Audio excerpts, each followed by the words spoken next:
I almost was going to say good morning. Oh, good evening. Good evening. We got Grace Be Charming. Chris, I hope you're doing well. ER. What's up? I think that's it. Probably take a little bit for everybody to get on in here. Hey, wait a minute. You got Bushcraft family in chat. No, I'm not in chat. Oh. Hello, Miss B. There's Bubble Bibble. Oh, seems like I just seen everybody just this morning. Well, time flies when you have fun, don't it? Yeah. We got some good stuff planned for tonight, though. Actually, here come 8 o'clock, I'm going to replay. Hopefully, don't get in no trouble. Hopefully. Hey, Joe, how's it going? Good to see you.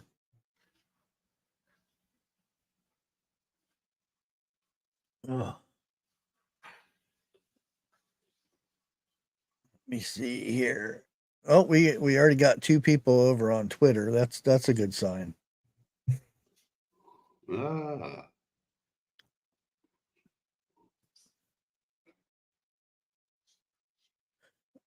I was sitting back here watching videos, waiting for 7 o'clock to show up, and I was like, "Oh wait, it's time to start." Good evening, ER. Okay, I wanted to let's go ahead and start with the first one here. Now everybody seemed to like these when I played them last time, so nothing to make you feel old. Let's go make you feel old again. Old, if you can still make sense of all this. Remember the sound of chalk clashing on the blackboard and the nails scratching it. It's obsolete now. Legend had it, only the blue part could erase ink. A fierce dodgeball game. Today's kids aren't allowed to play. You know that surprises me that they can't play dodgeball anymore. I was like, when my kids were going to school, they said, "Well, we can't do dodgeball." I said, "Are you serious? Not even out in the playground, you can't do dodgeball?" And they said, "No, it's forbidden." I'm like, "Why?" That was the whole point of going to school, is playing dodgeball. One of the reasons, but I'm like, "What? No dodgeball?" No. I said I mean, even if you're on the receiving end, well, depending who's throwing the ball, it's still, you still you'll get hit. You're never that good that you never get hit, but it was still a fun game to play. And I remember asking them if they play kickball, and I said, "How do you get the person out?" Because we used to throw the kickball, to get somebody out. And they said they have to run and touch them with it. They can't push them. They have to touch them with the ball. I'm like, "Oh man, I wouldn't want to play." That's the wimpy type of dodgeball there. Yeah. Today's kids aren't allowed to play. Yeah. Old-fashioned lunch trays, also known as Texas cutlery, with a dedicated milk area. Those smells were too foul, maybe washed once a year. You do you remember those though? Wait a minute, what was that? Those, the little slipovers that, one team would be red, the other one would be yellow or something, and you had to put them over it. And they always stunk. They never washed them. foul, maybe washed once a year. We were all forced to draw cubes. 16mm projectors making that whirring noise, learning division with a stack of flashcards, the gritty feel of powdered soap. Oh man. Don't even Oh, go I there. remember that powdered soap. Don't wash your face with it. Oh, I remember when it would get busted open Yeah. and it'd be powder all over the place. With a stack of flashcards, the gritty feel of powdered soap. The static electricity it caused was terrifying. When this hit your ankle, I knew you were starting to hurt. Does anyone remember gizmos and gadgets? Smensels. Not only did they smell good, but also an environmental icon. Finding your future. Okay. Now we have some girls in chat. How many of you played this game? Do you folded up that piece of paper? And I still today have no idea how in the heck you folded that thing up. And there was the football. I know how to do the football. If you remember the folding up the little triangles and you would play football and I got try trouble to for that. try to kick it through the uprights. I hit the teacher in the head at her desk. With one.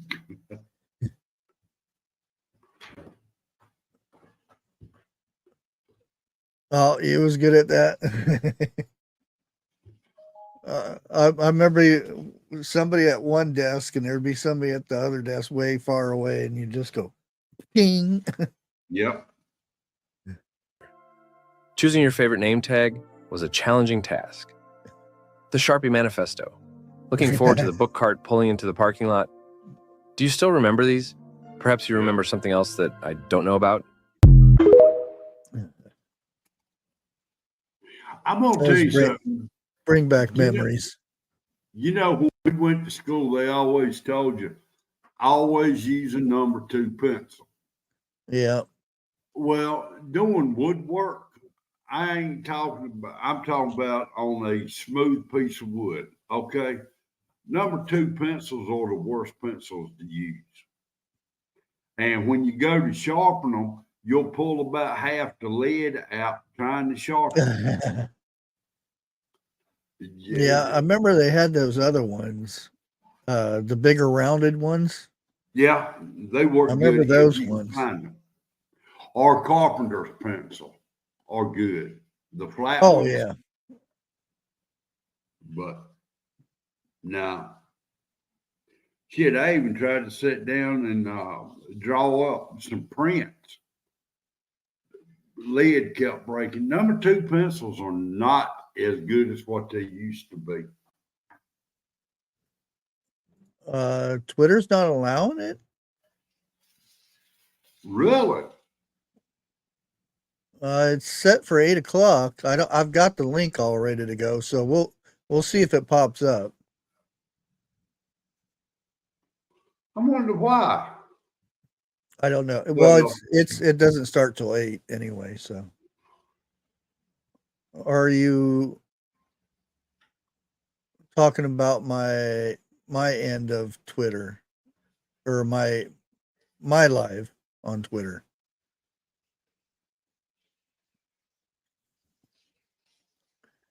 Oh, there's what live. Oop. Hold on, you have to wait till I click a video. there, there you go. Here I is.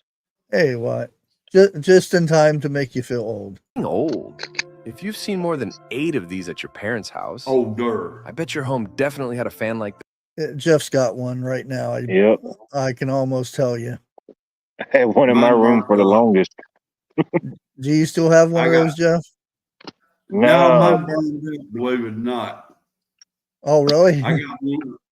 I got one of those pedestal fans that stand in the floor that rotate.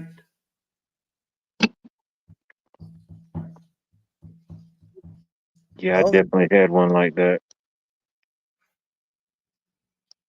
It's actually showing on Twitter, so Here's a direct link. I don't know. And I have such a hard time. I keep wanting to share when you go live, Joe, on Twitter. I can do it on the phone, but I can't do it on the computer.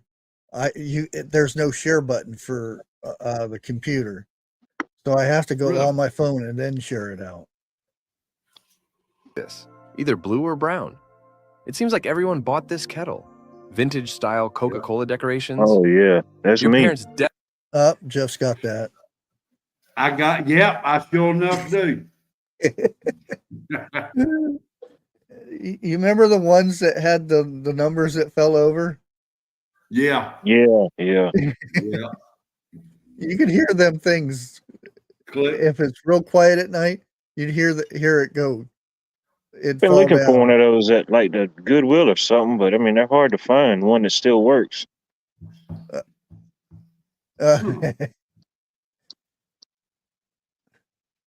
The had alarm. that clock. It was given to me. Do you remember the telephone clock? Oh yeah. That was the best cotton picking clock radio I ever had. I knew you was fancy. Oh, it's not showing, huh? I wonder why. It showed up for me. On X.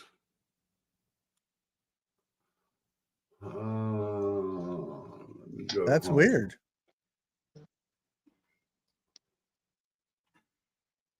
I can't even get it up yet. Well, there's 9 people watching over there.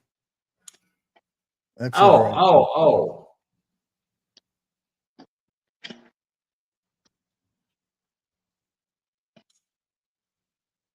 Jeff. What? Oh, I was waiting for you to finish what you were going to say. I never forgot what I was talking about. I'm busy doing 3 things at one time here. Sorry about that. definitely had this alarm clock on their bedside and table. Great quality. Specific dishes that every kitchen had. Oh yeah.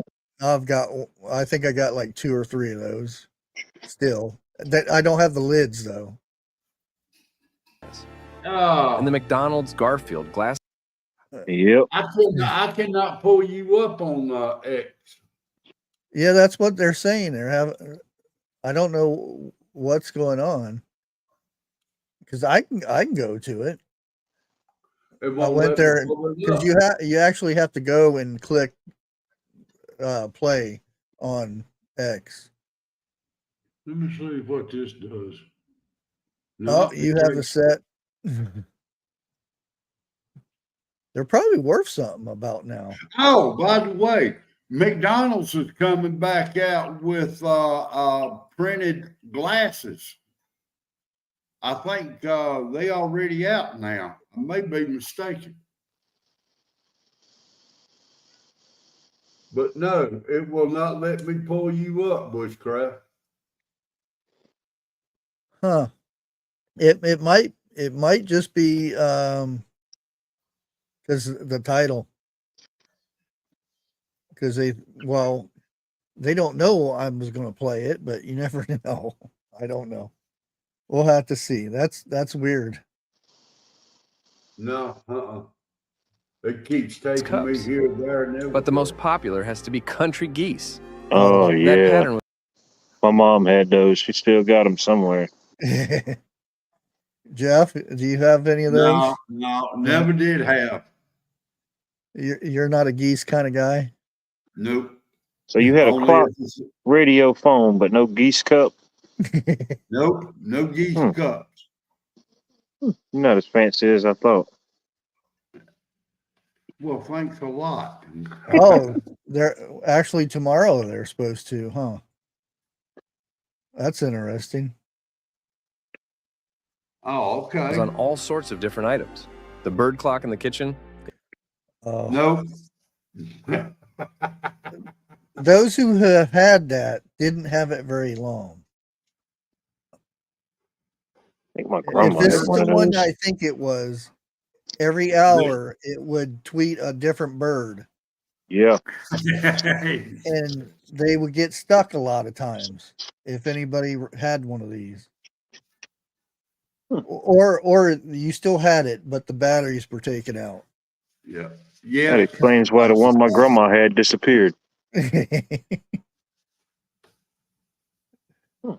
If your parents didn't have one, your grandparents surely did. These really sturdy plastic containers. Yeah. If your family was Oh Still yeah, got some. and this got and this is before the CD. Oh no, the CD's right there too. And I got one of those right now down the shop. And it plays darn good too. well off, maybe there was a stereo system in the study. Bath oil beads in the bathroom, purely decorative. Oh, yeah. They Never were seen never those. used. Those and the fancy sponges that never got used to be a sponge, just sat there and was a decoration. I never understood that. Never actually used. The highlighter pens you can definitely find at home. Yeah. Yep. Well, Got it's one in my kind of pocket right now. Don't let it leak. now. See, I'm not as old as y'all thought I am, huh? Well, the thing is, Uh, those are outlawed because, They smell so good. oh well. I'm not that brand, but I got a permanent marker in my pocket. These vases are everywhere, even if there are no flowers inside. Oh yeah. Disney collector cups from Burger King. Still got Yep. some. Disney Yeah. glasses. They did one to every movie that Disney put out. They had a cup for it at that time in the '90s. Yeah, I got Very quite a few practical of them. Campbell's kids soup mugs. Oh yeah. Yep. You used to be able to go to the store and get those. Remember you get enough points or something, you could get stuff like that. Yep. The Campbell section, and I remember getting a whole set of books for the kids. What a waste of money. Ceramic Christmas trees that show up Oh. more than just at Christmas. Yeah. Have you seen them all? Which one left the biggest impression on you? Hey, I like that Coke sign. I got quite a few of the plates, the serving trays with Coca-Cola. Oh, the Let's make a originals deal. are worth something. I got one original with Santa Claus holding up a bottle of Coca-Cola. Oops. God, I got them when we first got married. I bought some more Coke glasses the other day. Did you? Shut my butt. I did. They had Coke back then, Jeff? I remember when they used to put the original ingredient in there. Yeah. Pop was pop when it was made with sugar. I wasn't talking about sugar. Being old, if you remember these from your school days. MASH game. How did these games spread nationwide? Oh, Yeah, we boy. played that, but I don't remember how it went. I don't remember. Yeah, that. you would write so many names down and where you were going to live and how many Yeah. kids you were going to have. I wonder where that game came from. Nobody could tell me. It's just something kids did in the '90s. Might have been before then. Well, I remember it in the 80s, so it's been around. And again that thing where they go like this, pick out. Yeah, I remember those too. Yeah. Wide without the internet. Teaching with overhead projectors and writing on Yep. transparency. Oh boy. The good old days when you could prank the teacher by putting something up in the lens. Yeah. And he'd wipe that thing over and over again, trying to get that off. And he'd figure out, and then it'd take him, and oh, it's on the lens. Now completely outdated. Learning multiplication on a math keyboard. Yeah. Oh boy. Oh, Spelling speaking lessons spell. with Speak and Spell. This was your delete button. Yeah. Mary Mac, Mac. All dressed Oh, Oh, who yeah. remembers that? My sisters black, did that. black. Dressed in, yeah. All dressed in black, black, black. No, I don't remember that. Come on now. It's just us. Be I'll honest. never tell. in There's black. some things you just I keep bet a you've secret. played this. Rainy days meant rolling out the AV cart for movies. Yeah. Oh, Oh yeah. I still remember watching The Hobbit, the animated version. Grace says, hello, Dixie. He says, hey, back. I remember I actually started reading an actual book without being told to, or have it for homework after watching The Hobbit. When all information came from encyclopedias, not Google or Alexa. The card catalog in the library was the Oh man, that thing was horrible. I hate him. And, There and never was an end to him. well, the thing is, somebody would always put him in the wrong spot. So Yep. you would go look through there, and what's this book? That's supposed to be in the D's. Yeah. greatest tool.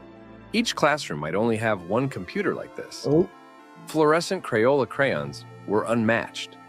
Putting an eraser cap on your pencil because it was unbalanced and hard to write with. Using school-provided scissors. Hold it right there.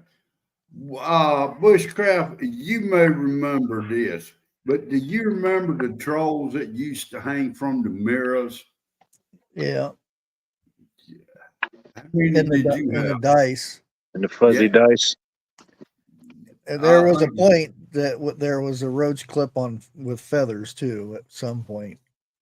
Yeah, now I had quite a few of them.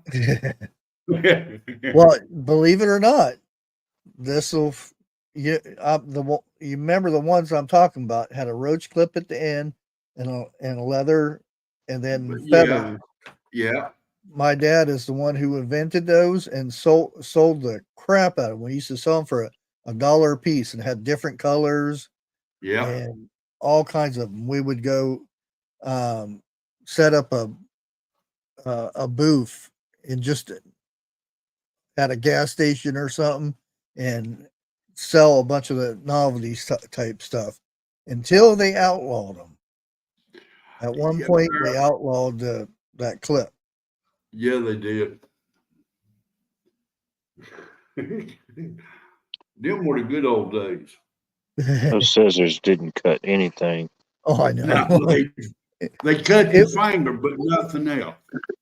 What? Yeah, where you put your fingers in there. Yeah. I remember trying to cut Play-Doh and couldn't get through it. Now, This that was is always a bad. struggle, having to hit the rewind button multiple times. Oh, Yep. And there was always, and every time it was your turn to use it, you always had to wait and rewind it because nobody rewind a dang thing. Cool reading posters in classrooms and libraries. Yeah. Remembering to just say no. Learning to Fair. draw trees and mountains. Oh, Bob How many Ross. do you remember? Yeah. Do you miss those days? Hey, Yeah. weird sure you played did. this video because I've been watching a lot of those nostalgic videos like that lately. Mm-hmm. There's the high school ones that always pop up too. Yeah. You see what the clothes and stuff they used to wear and Dude, do you remember the big hair era? oh yeah. Well, Jeff, I went to school in Arizona. No hair at all, huh?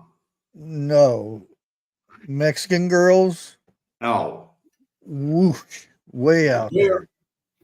well, let me tell you this, okay? Uh-oh. Aquanet hair. Yeah, there You you know go. your wife is a redneck when she comes back from the beauty parlor and her hair gets caught in the ceiling fan. Yeah.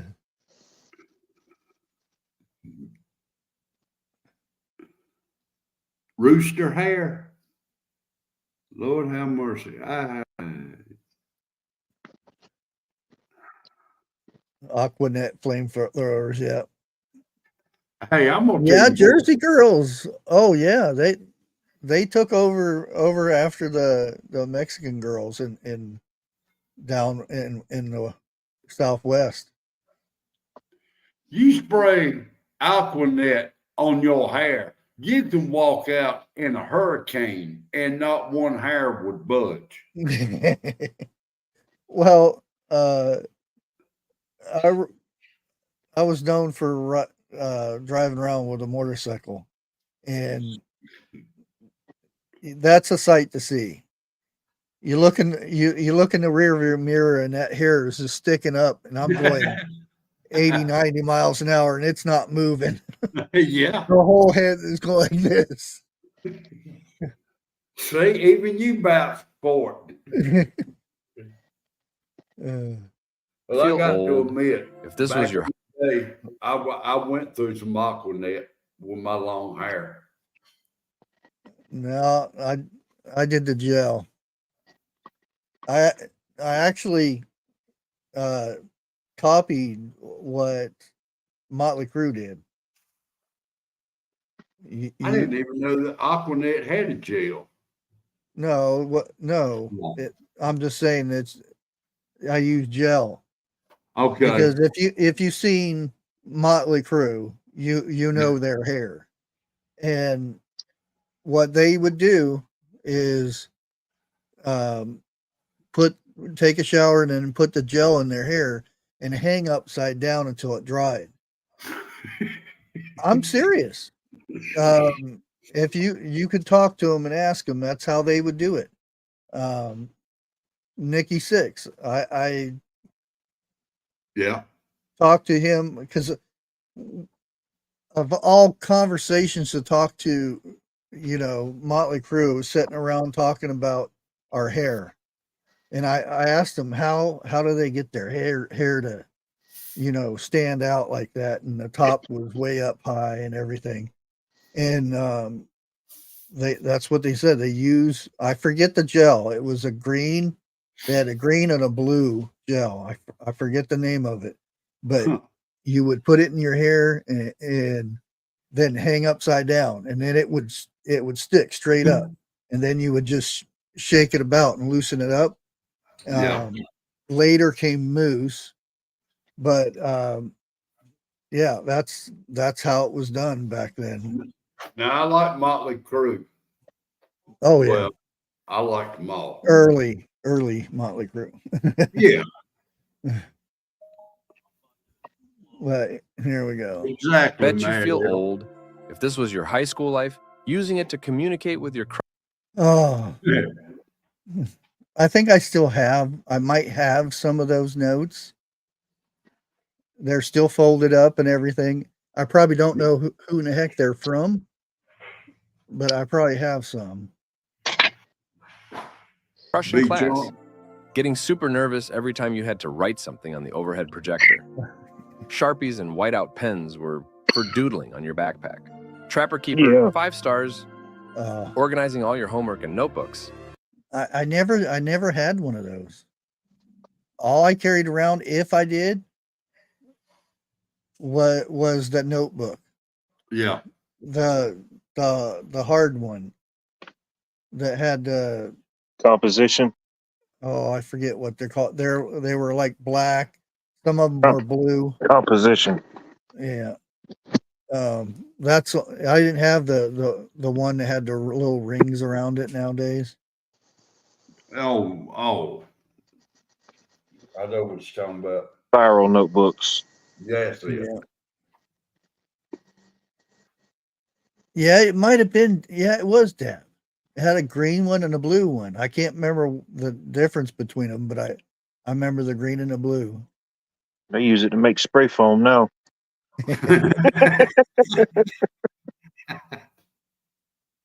And using those dividers to keep your binders neat. Locker rooms always smelling like those scents mixed with sweat. Yeah. Sliding Where's binders. the polo? That's the Calvin only Klein. thing I used to use, and it was so expensive compared to everything else. Yeah. Polo was so expensive. That was my favorite cologne back then. Perfect for DIY personalization. The coolest thing you wanted your parents to buy you back then.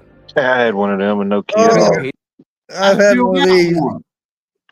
I had the see-through beeper. Mm. In my, I think it was green. It was green or it was yellow like that. I hate them things. I hate them worse than the cell phone. With a transparent case made you the coolest kid. Playing that CD at every pep rally. TRL, the rush to get home TRL. from school ASAP. Setting up your first AOL email address. Oh, Yeah. yeah, I remember that. You'd get the. I remember getting floppy disk for AOL when it first came out. Then it started coming out with the CDs, and then pretty soon you just got a link to download it, Yeah. or When it you came want- on came with other software for free. Believe it or not, if I go look hard enough, I probably still got an AOL disc somewhere.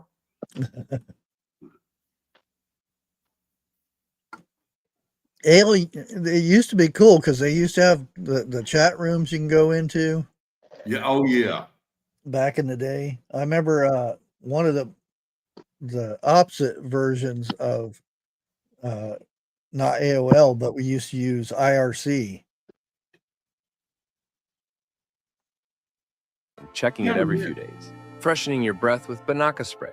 Oh, A portable CD player along with a CD binder. before we get to that, Jeff, have you ever used this stuff? Really? You No, going there? I'm serious. It seemed like I used it one time and it seemed like it burnt my mouth. Oh, it does. It's like aerosol. It goes and goes in your mouth. But Yeah. those in a hurry to use this in a very, very fast hurry, meaning somebody's coming up behind you. Oh, yeah. And it hits you in the eye, and then you get in trouble because your eyes are all red. Especially the Yeah. cinnamon one. Cinnamon? Yeah. Yeah. Yeah, I remember cherry, watermelon, cinnamon. There was a bunch of them. I didn't like none of the mint ones. Play the beeping. What beeping? Freshening your I had breath no with idea. Banaka spray. A portable CD player along with a CD binder. Oh, iMac, your Ooh. ultimate dream. Did any of you guys actually have one of those? No. No. Not one of those. That was I was back then. It was $2,500. I was too poor for one. Yeah, I've used one, but I've never had one. They had all type of colors.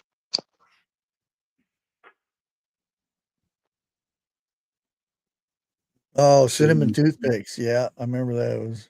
It got to the point our school outlawed them. Oh, dial up. I don't know if I got the dial up sound. I try to stay away from it. It might have it. Pray God, when you're on dial up, when you downloaded something, somebody did not pick the phone up. Oh, yeah. Here, let me search.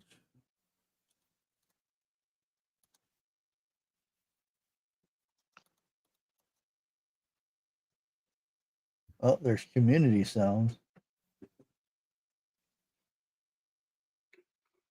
Now, it got to the point back on dial-up, if I ever wanted to download something, I'd wait to bedtime when everybody was in the bed. Did you guys hear that? No, I was talking. Well, let me add it here. You gotta Okay. do that on one-on-one show one night. Okay, you ready? Yeah.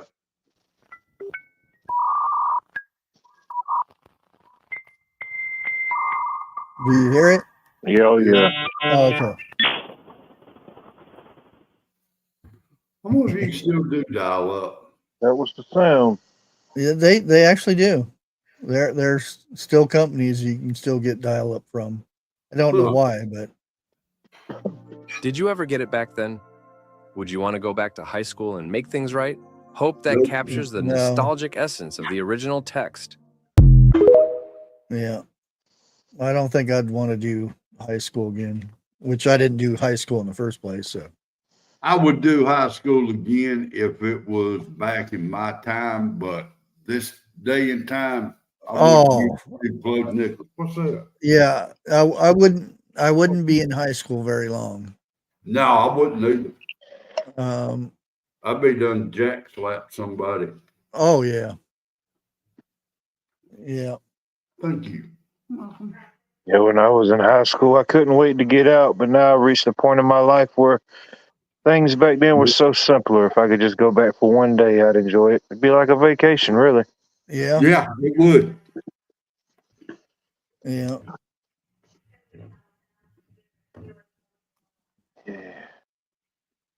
You thought you had all the answers, but at the same time, you thought life was so complicated. But at that point, we had it so easy, a lot of us. Yeah. I'm Well, 35 I hate years to old. say it, but we were even the teenagers back then were smarter than what they are today. Oh, yeah. Look at that little bitty TV. Yeah. But you didn't know any better. You know, you didn't have your 85 inches or whatever back then. Oh man, I remember. 22. My dad had a 19-inch black Yeah. and white TV, and this was in Florida, Dustin, Florida, and I did some work for a pawn shop, and for that work I did, I was working for a 13-inch color TV, and I in my room I had color TV in my out in the living room. They were watching black and white. Mm. If you're around 35 years old, you were definitely scared by these things and had some childhood trauma. Being terrified of your Cabbage Patch Kids dolls' faces because you heard the rumor that they were designed to look like the children of survivors after a war. The jump scare moment with Large Marge and Pee-wee's Big Adventure. Large Marge. Yeah. Teddy Ruxpin slowly running out of batteries and starting to speak in a demonic voice. Yeah. Random clown dolls you received as gifts that you couldn't help but be afraid of. Michael Jackson turning around at the end of the Thriller music video and revealing his yellow eyes. The episode of Punky Brewster where Shri got trapped in a fridge and almost died. Oh, this definitely made you scared to play near a fridge again. Yeah, the old refrigerators that locked. You had to pull the handle to open them. You couldn't get out of them if you was inside. Yeah. To play near a fridge again. The big trees inside McDonald's that always seemed to stare into your soul. Yeah. The twisted characters and scenes in Return to Oz. All the illustrations and the scary stories to tell in the dark I remember books those books as a that kid. were way like scarier than the books. stories themselves. Yeah. Being told there might be bad things in your trick-or-treat candy, making you a little scared to eat it even after checking it. Were you scared by these? Yeah, my parents had to check my candy out before I could eat any. Yeah. You got to watch for needles and razor blades. Yeah, me and the wife used to check our youngins' candy out before they ate it. That don't taste right. Let me try another one. Yeah, so I got older and realized, hey, all the ones that are defect are your favorite ones for some reason. What's going on here? Yeah, well, them Reese's. None of you guys' Reese's are any good. Yeah, Yeah. give me all them Reese's. All Hershey bars. But those books you showed, that was probably the creepiest thing I can remember as a kid. I forget the author. But man, some of those stories, now that I think about it, they were pretty twisted. But they Yeah. were like kids' books. Yeah, my kids were Yeah. into the Goosebumps ones. Goosebumps, yeah. Yeah, I read a bunch of those. I think my daughter's got like a collection of them. One of the collector's edition of like 10 or 20 books from something. I forget what it's about. Understand more than 8 of these, you're old. Because today's kids won't understand. Staring intently at Windows Media Player for 3 hours straight. A huge CD. If you know, you know. It would go to Yeah. they had It was- different parts. It had the strobe and they had the little lines and looked like you were going through space one and all kinds of different ones. And it would go to the music.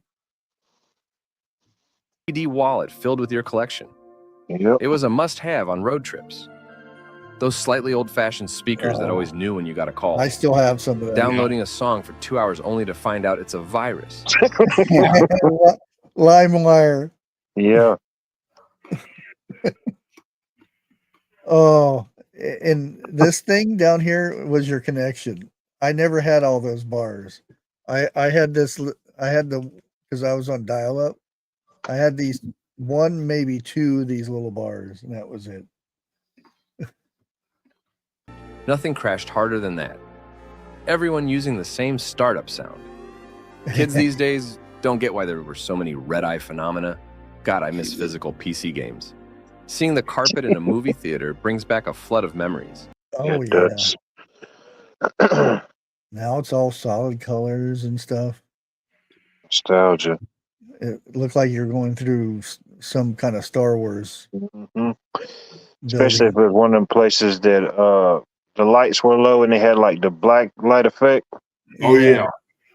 Everybody wore the t-shirts that would light up. Yeah. You must know what it means to burn the most popular Oh high-quality. man, those were the days. Got quite a few of them. Yeah, I Make still your own I mix. still have some. And then when you could burn your Movies. DVDs and stuff, Yeah. make your own. There used to be a thing on PlayStation 3. If you connected your network up to or your PlayStation 3 up to your network, and you had movies stored on your hard drive somewhere, it would find those movies and you could play those movies from your hard drive until they figured out people were doing that and done away with it. Yep. CDs. The old vending machines with those satisfyingly large transparent buttons. Oh, wait a minute. Look. These. Okay, we got Sprite, Barb's, Cherry Coke, Minute Maid, Mr. Pibb, Lemonade, No cheer wine. water. Yeah, they pretty much got. Well, I don't think they still have Minute Maid. They still have Cherry Coke and Barb's and Sprite. They still have Mr. Pibb. Yeah, Mr. Pibb. This is the cream soda or the red cream soda, I think, or the red one, cherry or something like that. The old vending machines with those satisfyingly large transparent Fruit Works. I don't think they have that anymore. buttons. I really miss rental stores and Blockbusters. Yeah. And the taste of popcorn. It's been ages since I've seen a DVD rental store like that. Yeah. Remember ringtone ads? Did you ever Yeah. buy one? Every household had that high-quality GE. Yeah, there it is again, Jeff. Yeah, yeah. I'm gonna have to go get mine and show y'all I still got it. Is it set at 110? I don't know what it's on. The alarm clock. Do you remember all of it? Hey, Lady D. Yeah, that's what I remember in the the late '90s, early 2000s, they had a fruit drink called Fruitopia. Remember that? Oh yeah, Yeah, yeah. And the peach one was my favorite. And I think they got bought out, or something. I think Minute Maid bought them out. Oh yeah, that sucked too. yeah. There's a lot of. I remember. What was that? Jolt, I think it was. Who? Twice Yeah. the caffeine Yeah, and Yeah. twice the sugar and 4 times the caffeine or something like that. Surge and Volt and Yeah. another one. There's a few of them. 35, chances are you've done fewer than 10 of these things. Been tormented by that super annoying ad. Head on. Apply directly to the Yeah. forehead. Head Oh my. That I shit used don't to work. hate that commercial. And if you're like me and stay up all night, anything you watched, you had to watch this in every 15 Mhm. minutes. Yep. on. Apply directly to the forehead. They sell you headache medicine in a way that gives you a headache genius. Have you ever watched Carson Daly host Total Request Live? Yeah. Owned that Yeah, I remember Jesus is that. My Homeboy t-shirt from Urban Outfitters. Bought a Tweety Bird t-shirt from Disney. Yeah. Decorated your phone with various And my charms and mom still rhinestones. got that shirt. No, I never decorated my phone. So, Yep. oh, you decorated your phone? What? No, I didn't. But I Oh, remember that though. It was like, well, it was right after I graduated because I graduated in 2007, and that was the Oh. year that smartphones first came out, like phones like that kind of. what was it? Bedazzle or what was Yeah. that thing that the girls had and they put it on their jackets and Be- stuff? Bedazzled. Yeah, Was it Hello, bedazzled? Rose like Rose. rhinestones or gemstones. Yeah, Yeah. I remember And that. I think only the girls decorated their phones like that. Oh yeah, definitely. There's some cases in North Carolina, but it wasn't widespread. The only ones I've seen come up from Georgia. It's people that moved from Alabama don't get. But yeah, I remember that. Oh, and those bracelets that had the different little charms on them. Is that the one you're talking about, B? They had like soccer balls and different things that they did in school and stuff. It was all around there. Yeah, And every time they would move their hand on the desk, it would sound like somebody dragging chains across it. yeah. That was the rehearsals for when they got married. What was that called? I know exactly what you're talking about. Yeah, I forget what it's called now. It's like a charm bracelet, but I think it might have had a Yeah. different name. Yeah, That's it. and they were expensive. You had to go to the jewelry store and get them. The little charms that would connect it onto them.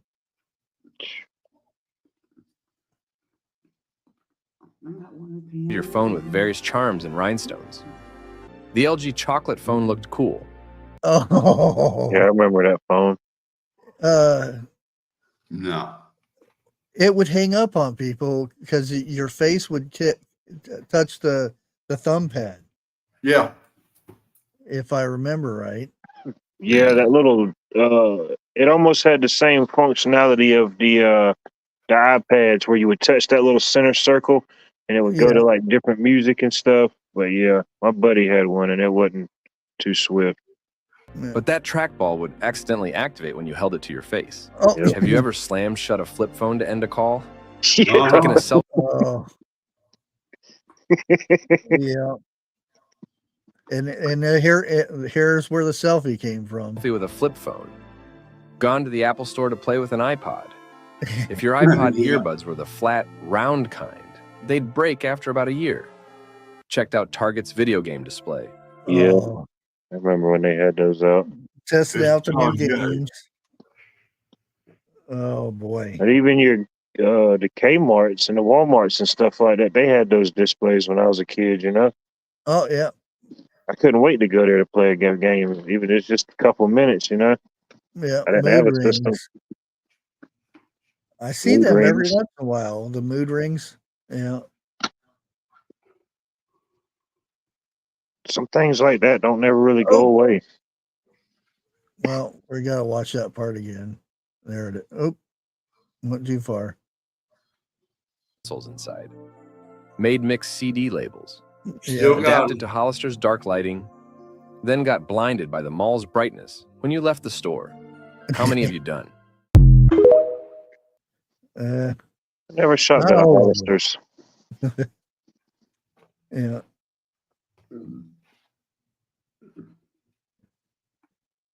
Maybe 6 out of 10, maybe. His Somebody mentioned mood rings in chat. yeah. I think they come around when I was like in the sixth, maybe I seventh had grade. one. Yeah, Yeah, the wife had one. Then when we got married, she told me what my mood was.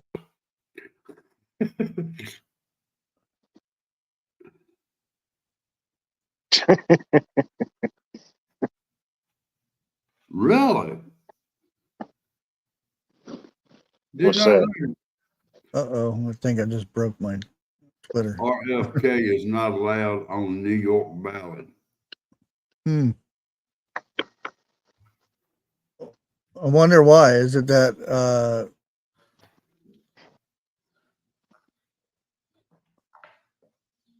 oh, they're having major issues. That my Twitter just freaked out.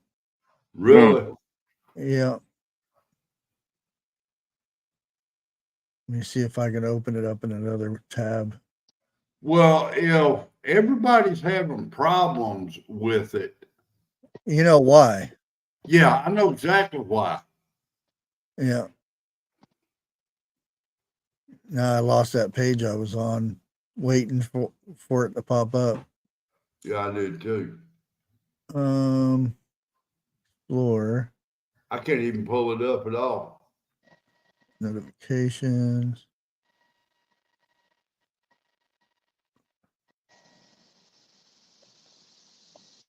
Huh.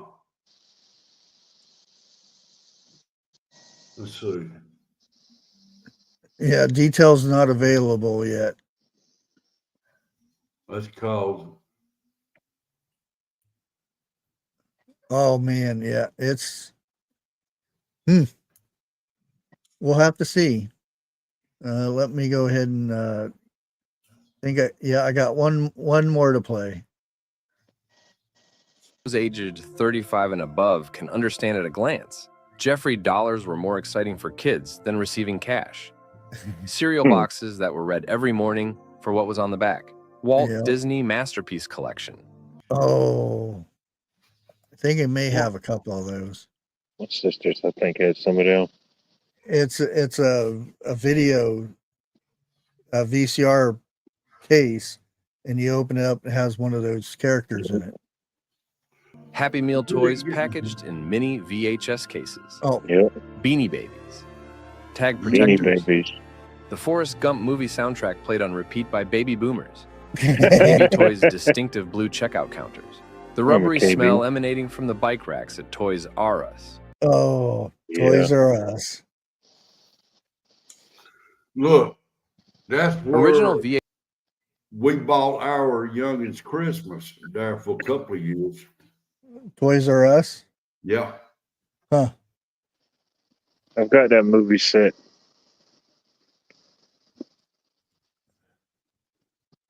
Oh, what?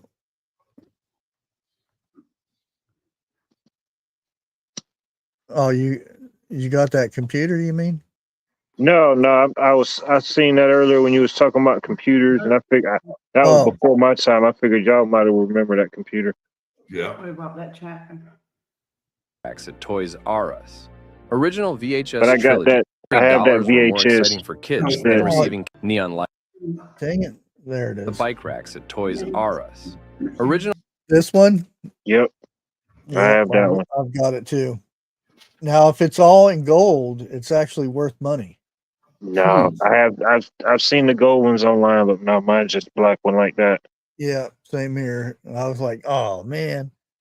There's also a gold one for Titanic. If you have the gold version, that's actually worth some money.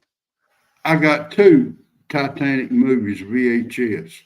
Well, it comes the set, the collector's edition comes in a set. Okay. And if it's in it's gold letters and stuff, and it has the outline of gold and stuff, that's the one that's worth the money.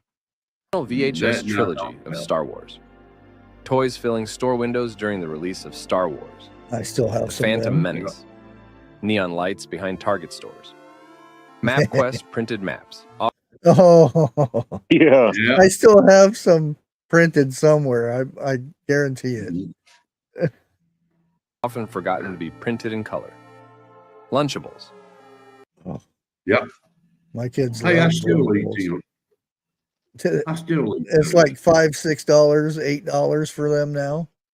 Yeah, where they used to be what, about $1? Yeah, 99 Never- cents. Never really was into the Lunchables. Yeah. Hey, they taste good. They just tick you off enough to want more. I'd The ask, I most say, hey, coveted can we get Mom, can we get some Lunchables? No, we got Lunchables at the house. Yeah. school lunch at the time. Ness, Sneas, and N. Oh, Yep. Still got a bunch of them. Partridges. Yep. yeah. Yeah. 64 game cartridges, usually in gray. Oh, there's a regular Nintendo. Yep. Got and the those too. 64. Emitting a warm plastic smell after play. Yeah. Oh, you Small have to TVs blow weighing them up to out. 35 pounds. Yep. Yeah. 35 pounds for a 19-inch TV. Man, yeah. They weigh With more poor than the TVs resolution. now. Poochie robotic dogs, popular because most couldn't remember afford those. Sony's Abo robotic dogs. I remember those in Can the you 90s understand and all of these? 2000s. No, I don't remember them at all. No, neither do I. Okay, let me see if I can find this. Details not available. 8 o'clock.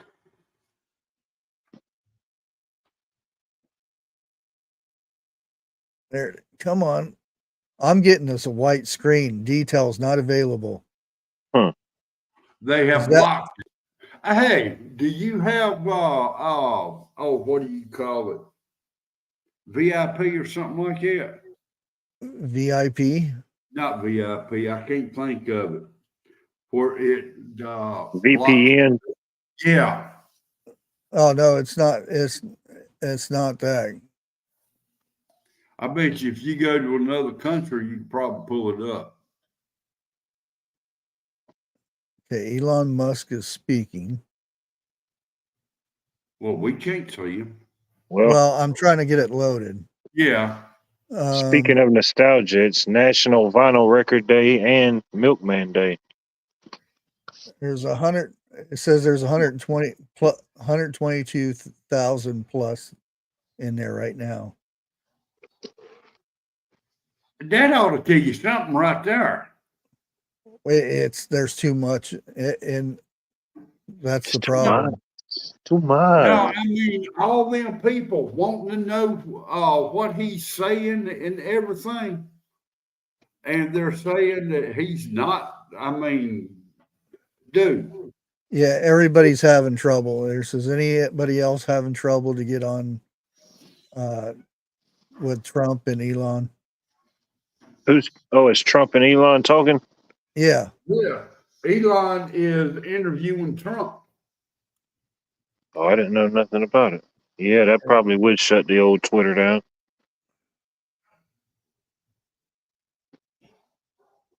He just did some interview with a podcaster the other day, and people was having a hard time watching it. I didn't watch it, but I heard about it.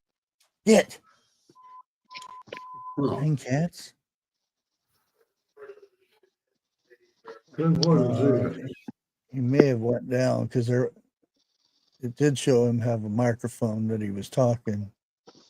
Big man, call. Hello. What's up?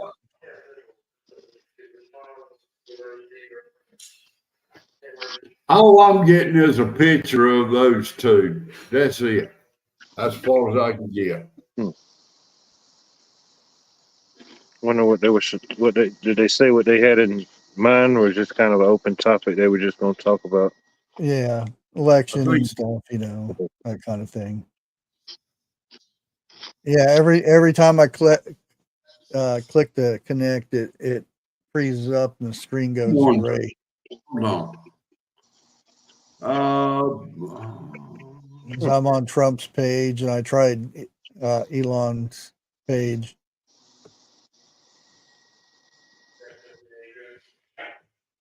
Watch me connect to both of them at the same time. Now that would be awesome. Top Well, news.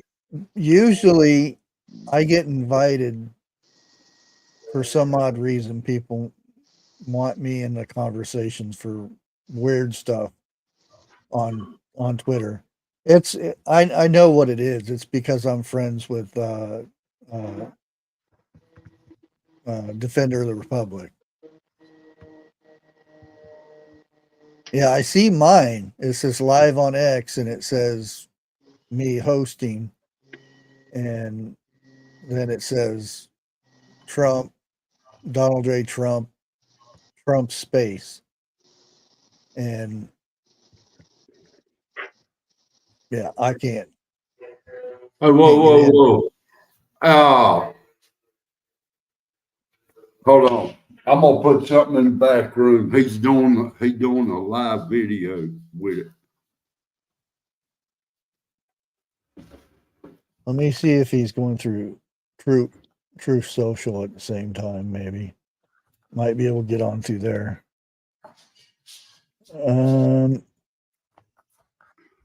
Check your back room out. Go to his website. He's doing a live interview right now as we talking. Which has become a major event in the crypto world. That's Musk This talking. demonstrates the growing.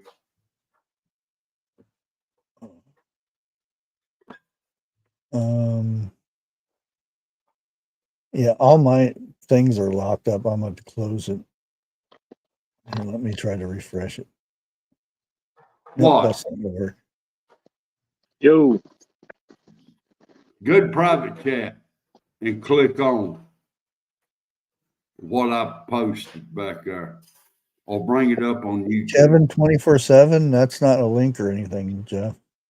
Well, that's who's doing a live interview with him right now. I mean, he's showing the live interview. Oh, right well, now. I can't play somebody else's feed. I can do it through Twitter because it's Twitter, but I can't do it off of somebody's YouTube channel or something like that.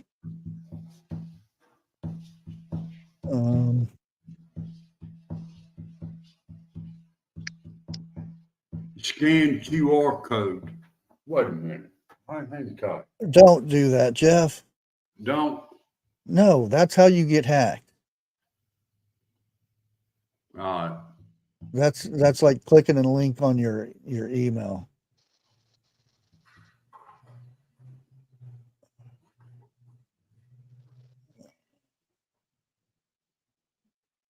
you scanned the code, didn't you? No. Where's my other phone at? The one that's dead. I ain't got no minutes on it. Ain't had none. Yeah, everybody's having trouble. Trump is broke. Who can't get in? Oh, it's everybody. Look at this. Everybody's posting the same thing. The picture of them trying to get in there. Well, now, like you said, Unable to fetch space. Do you think you have to be invited? No, No, it's Okay. just there's so many people trying to On it. watch it at the same time, and it's not going good. Because I'm actually uh, premium. Seemed like they would have had protocols in place because they had to know that was going to happen. The Donald Trump. I had to mute that. Didn't want you to get in trouble. This is why so many don't trust them. Oh, that's something else. Alex Jones is going on. Oh, hell with him. Is Trump still shadow banned?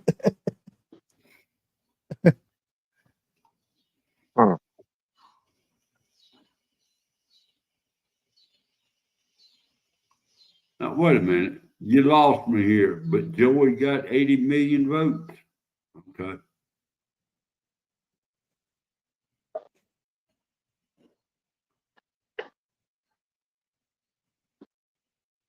Well, I'm gonna leave it going and see if I get lucky and pops up.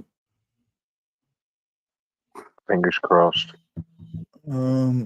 See how much bandwidth it's using. It's using 280 280 megabytes of memory. 50,000 watts and pumping.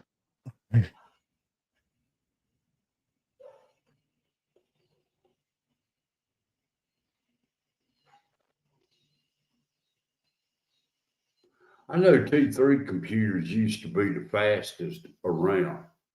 What's the fastest around now? What do you mean fastest? To download stuff. That has nothing to do with the computer. Okay. That's your connection.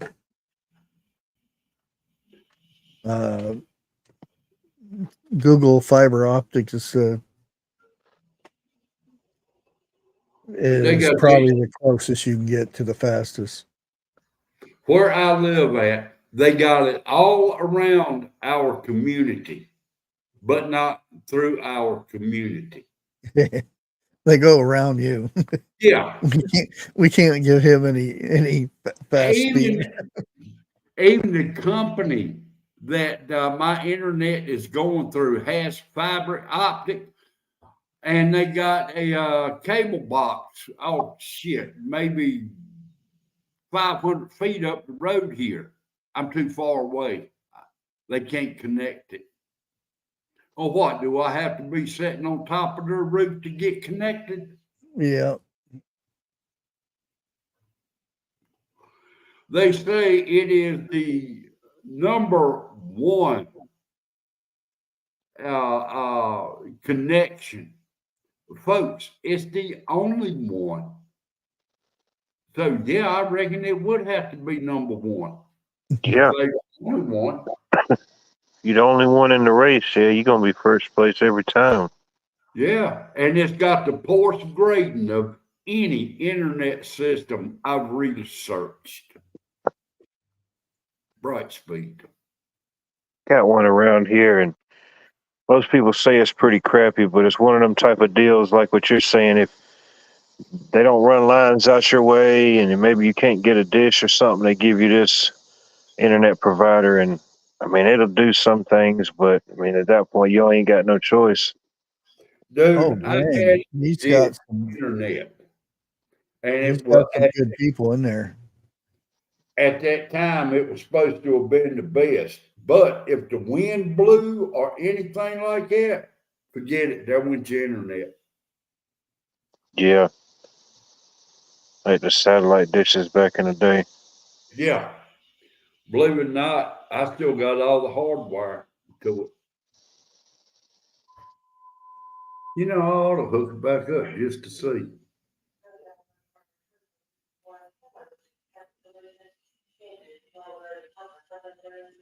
I want the grandfather satellite. You know, the 12-foot one.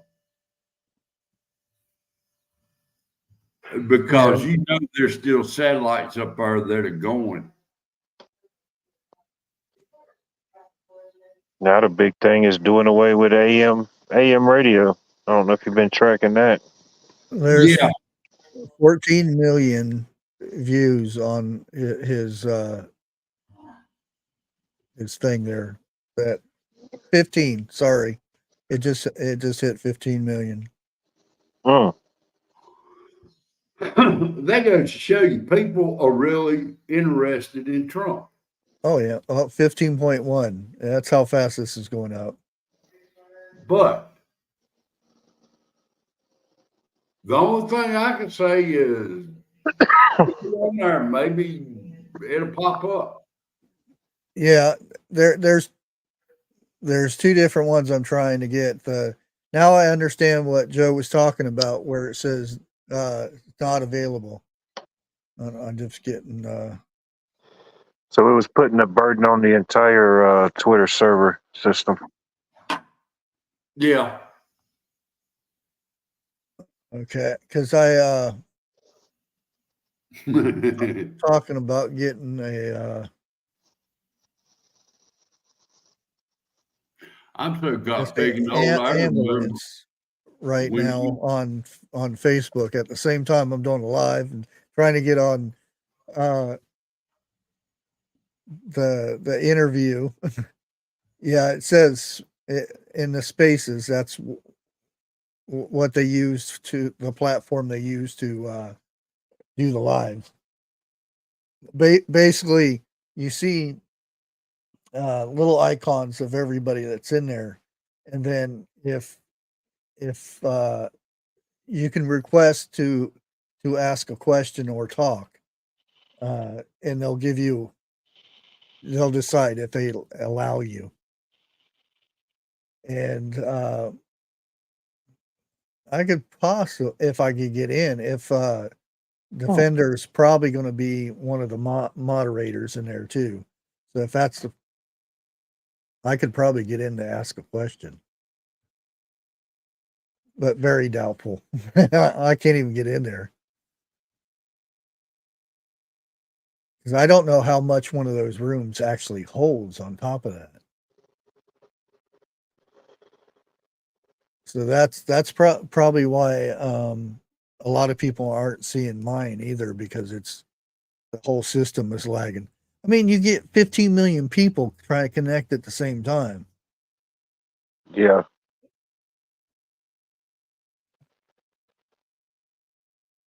I mean, That's they had not. to figure at least that many, something like that.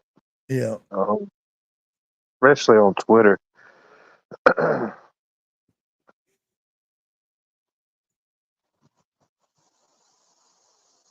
Uh,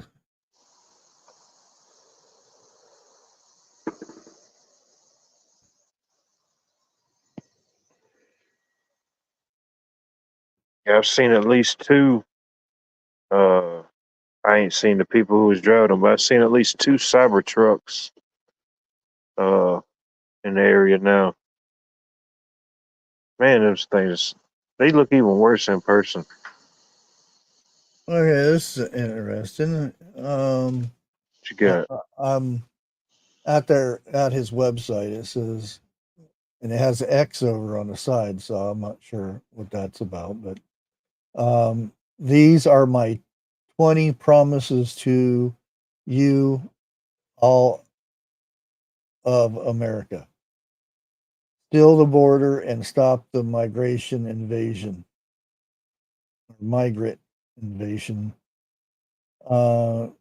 Carry out the largest deportation operation in American history. End inflation and make America affordable again. That's going to be a chore by itself, right there. Make America the dominant energy producer in the world by far. Stop outsourcing and turn the United States into a manufacturing powerhouse.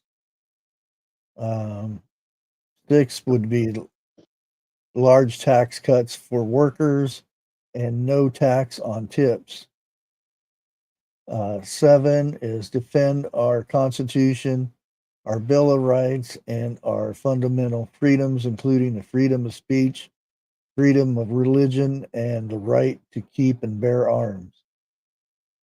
8. Prevent World War III, restore peace in Europe and in the Middle East, and build a great Iron Dome missile defense shield over our entire country, all made in America.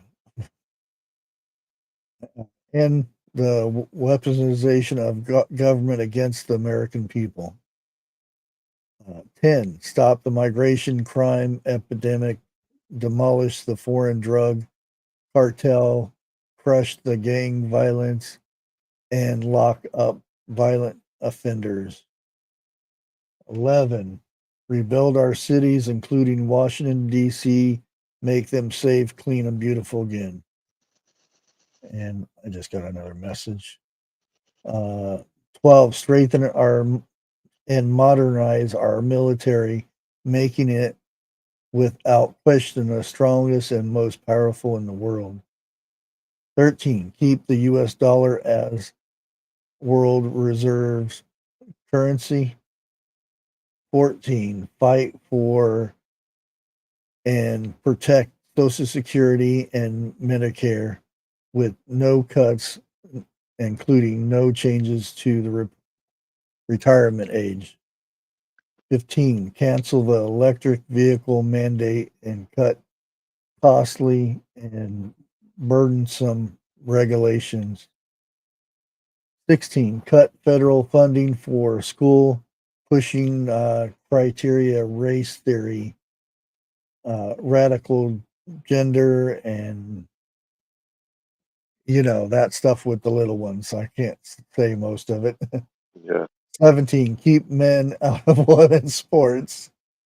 18. Deport pro-Hamas radicals and make our college campus safe and patriotic again. 19. Secure elections, including the same-day voting, voter identification papers, ballots, and proof of citizenship.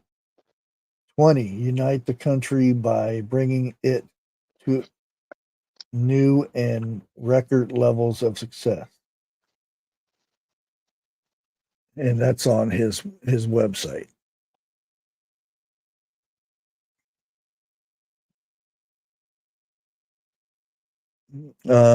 Scroll up to my text. I think the Roman voice is going to show when it starts. It's already started. And that's the thing. I can't play somebody else's content unless it's straight from the source. Because I'll definitely get in trouble for that. That's why I said there's other people playing it, but I can't play it. I can't replay it that way. That's why I was going to check his website and see if it was there, but it's not. And I'm still getting details not available from that one. This one's all whited out still. Come on, let me in. It's pink. No, details unavailable. I think this is as close as I've got, so I think I'm just going to keep refreshing this page.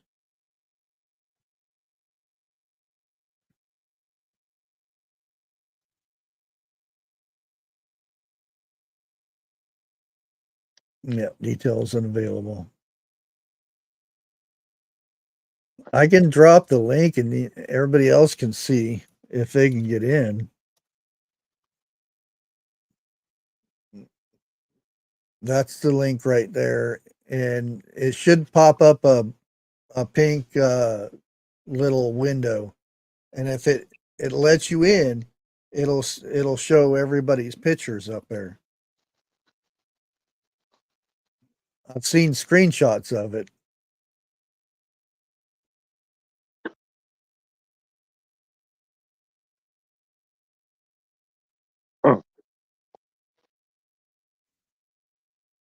That's something else.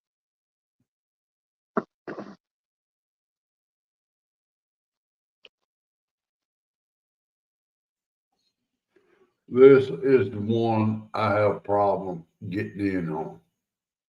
What's that? The link that you popped up.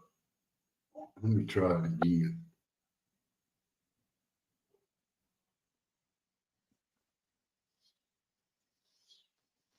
Catch it. Oh, you got they. Did it say it's full? No. All I get is details not available. Like what they were saying it was on my live on Twitter. Let me tell you what it's telling me. You will be watching me interview Trump tomorrow night. That's what you see? That's exactly what I see. Well, I can show you my screen here. All right, hold on. That's what it looks like right there. Now, if I refresh it, it takes a while. Now, right there's my screen I'm watching right now. That's the link that you sent.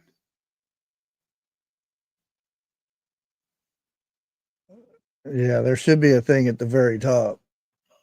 That is the very top. Yeah, I know. It's not even going to the page. Hey, Bonnie.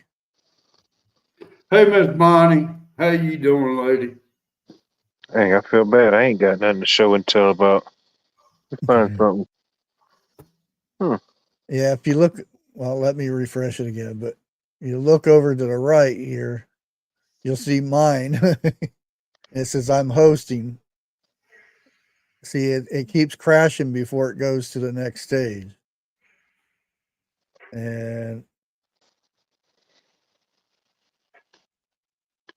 There's a bunch of people up. Well, What time did they go on or 8 start? o'clock.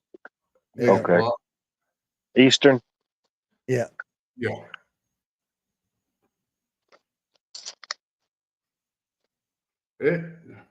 It's a deep. Okay. I almost said the word.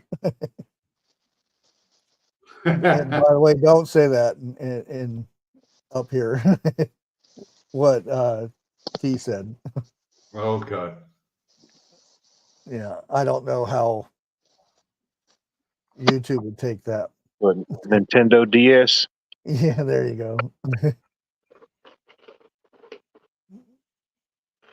But yeah, if I click this, the whole screen goes white and it freezes. Dang it. And there are people getting in here. Well, I don't know if he made it in. And that's the reason why I see them is because I follow them. Jeff, you might not see anything. No. It just Trump's page. Let me see here. Like I said, the only thing that's showing is Trump and Musk sitting down in a chair talking. That's it. That's because you don't have one of those things right there. That little check mark. Right.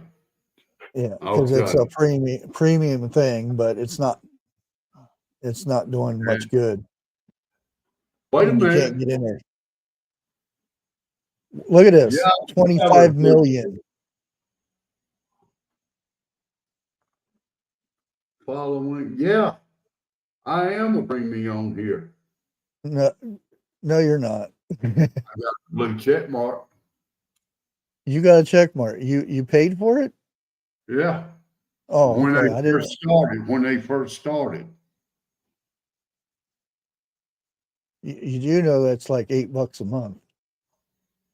That's where that money's going to. Sit here trying to figure out why are they taking that much out.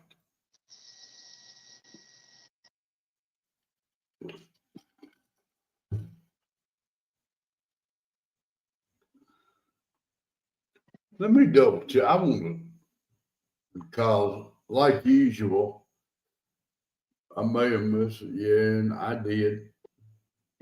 I'm not a premium. What's Greg? You're not a preemie? I'm not a premium subscriber.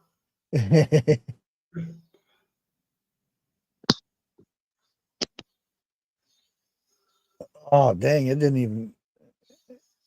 It crashed already before I even.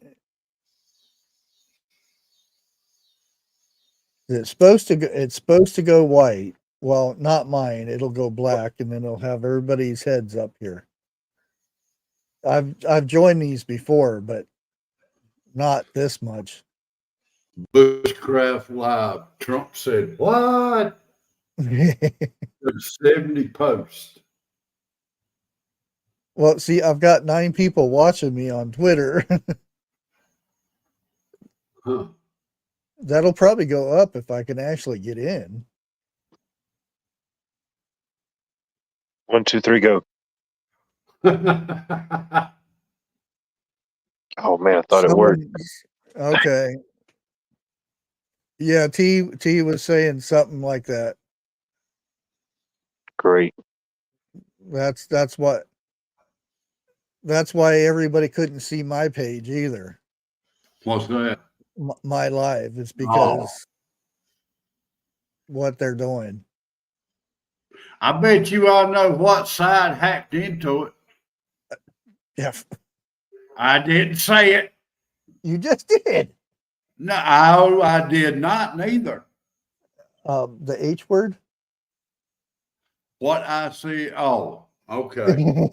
Okay. Okay. Yeah, You detail. This is what everybody's been posted. If I go to the home part, it's filled with a bunch of screenshots of details not available. Oh wow, I don't even see mine no more. Uh-oh. And you guys, yeah. This is from Muskie himself. He just put that out 10 minutes ago. Yeah. Something went wrong. Try again. Retry. Well, that kind of sucks. Kind of. Really? Just when I was thinking about getting a Twitter again. Oh. There you go. Bingo. Wait a minute. Don't listening. hack it. Don't jinx it yet. 1, 2, 3, go. It usually works. We're here. We're in there. He's playing music. What the heck? I hope it's copyrighted friendly.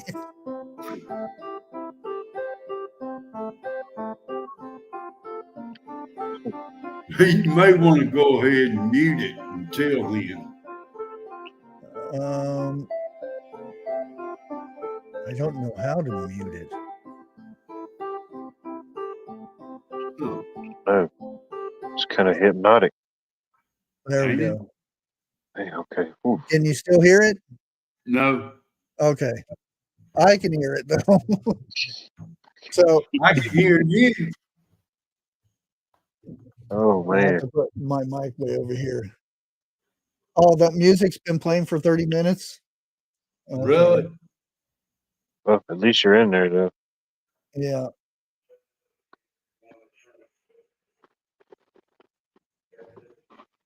Well, hell. Was that all the people? Oh, okay. I was gonna say that's not very many people. And look who they put up front here.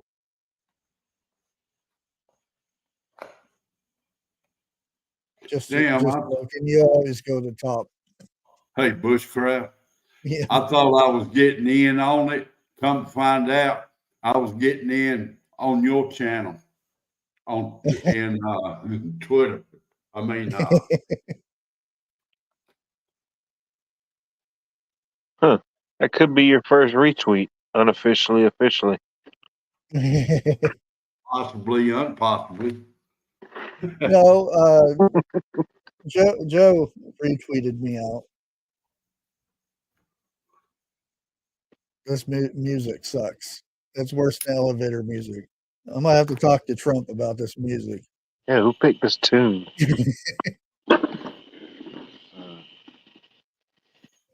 I triple dog dare you to email him that question. I'll never get on at 8:30. It's already 8:32.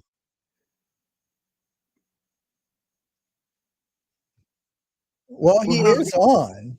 yeah. And Technically, he he is on. back girl. Da-na-na-na-na-na-na. Back girl.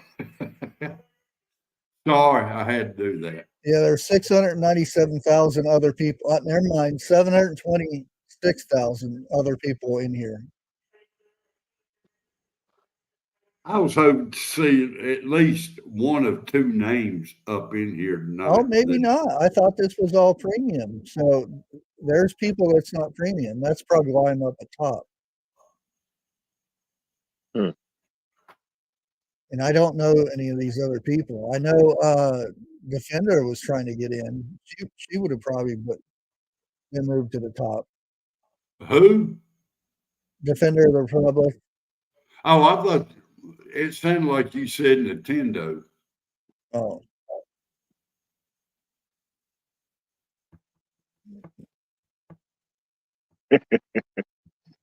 Well, just got Well, in. as soon as they get done with the music and everything, I'll put the interview on.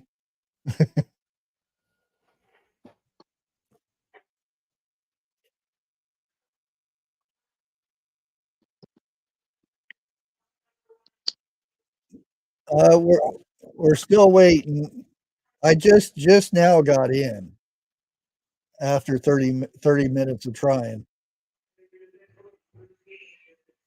Yeah, but there's what, like 17 million people watching or trying to. That link had, let me see what it says. 27 million views on this Damn. page. I remember you saying last time it was like 16.1. Yeah. And that was what, 5 minutes ago? Oh, Chris, you got on your phone? Don't you just love that music? Okay. My God, let me back up. I feel like Pac-Man. Oh, wait. Here, I'm unmuted. Bahapa. They stopped the music. Hold that thought. You don't want me to hold that thought.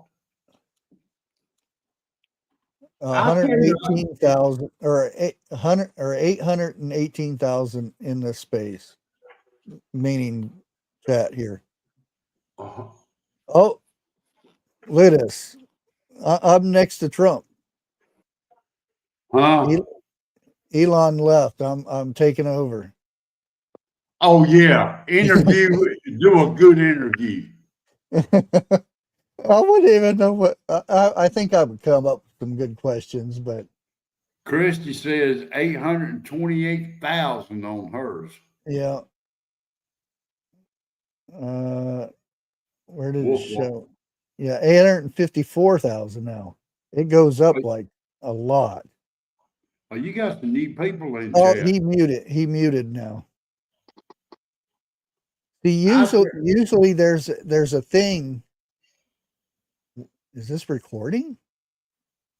You in trouble. I'm glad to say I'm not the only one who gets in trouble. Usually there's buttons to request to talk. They probably have them disabled, but because they'd probably get a lot. Try it. No, see what you get. They're not here. The buttons are not here. My buttons ain't here no more either.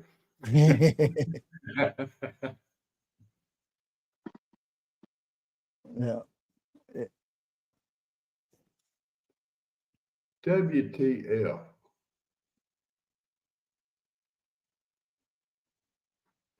Well, deep subject. I was kind of hoping it would have started here.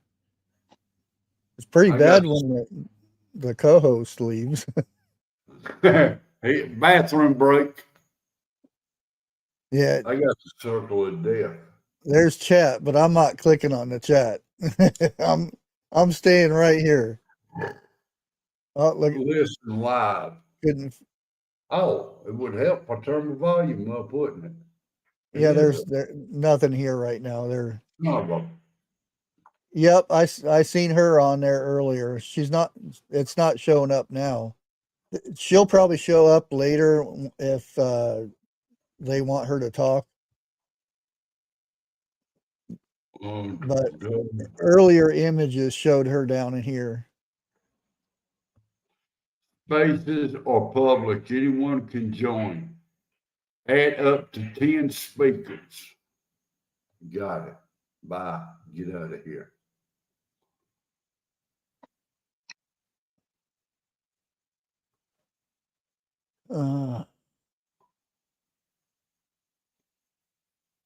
Well, I guess we just sit here and talk until it's Twiddle our thumbs. yeah, until it's time to start up. Yeah, I could see who's in here, but I don't want to click anything. Look, we're almost up to 1 million listeners. Yeah. I'm at 921. 921,000. Yep.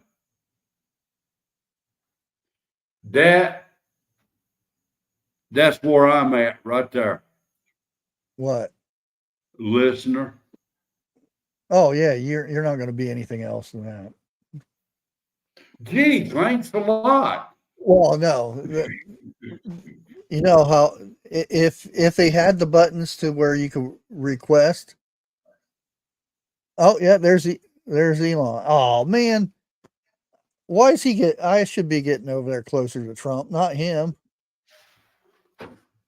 He left. He's Now, who is it? he's muted. Did he come back? Yeah, he's back and he's muted. Same as Trump right now. You know, it would be really weird if I'm beside if Elon I was Musk. actually talking right now and everybody in their chat was listening to me and everybody's commenting, who the hell is this guy? Well, Who's this Bushcraft guy? Go dogs. Listening? Go dogs.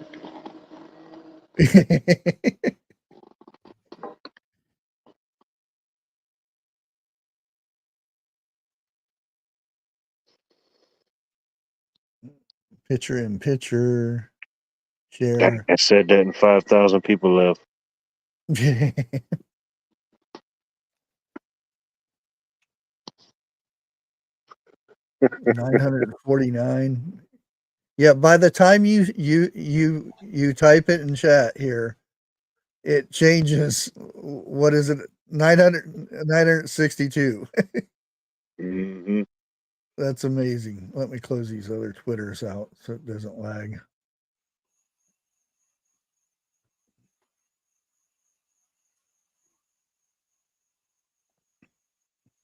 I can't hear Jack on mine.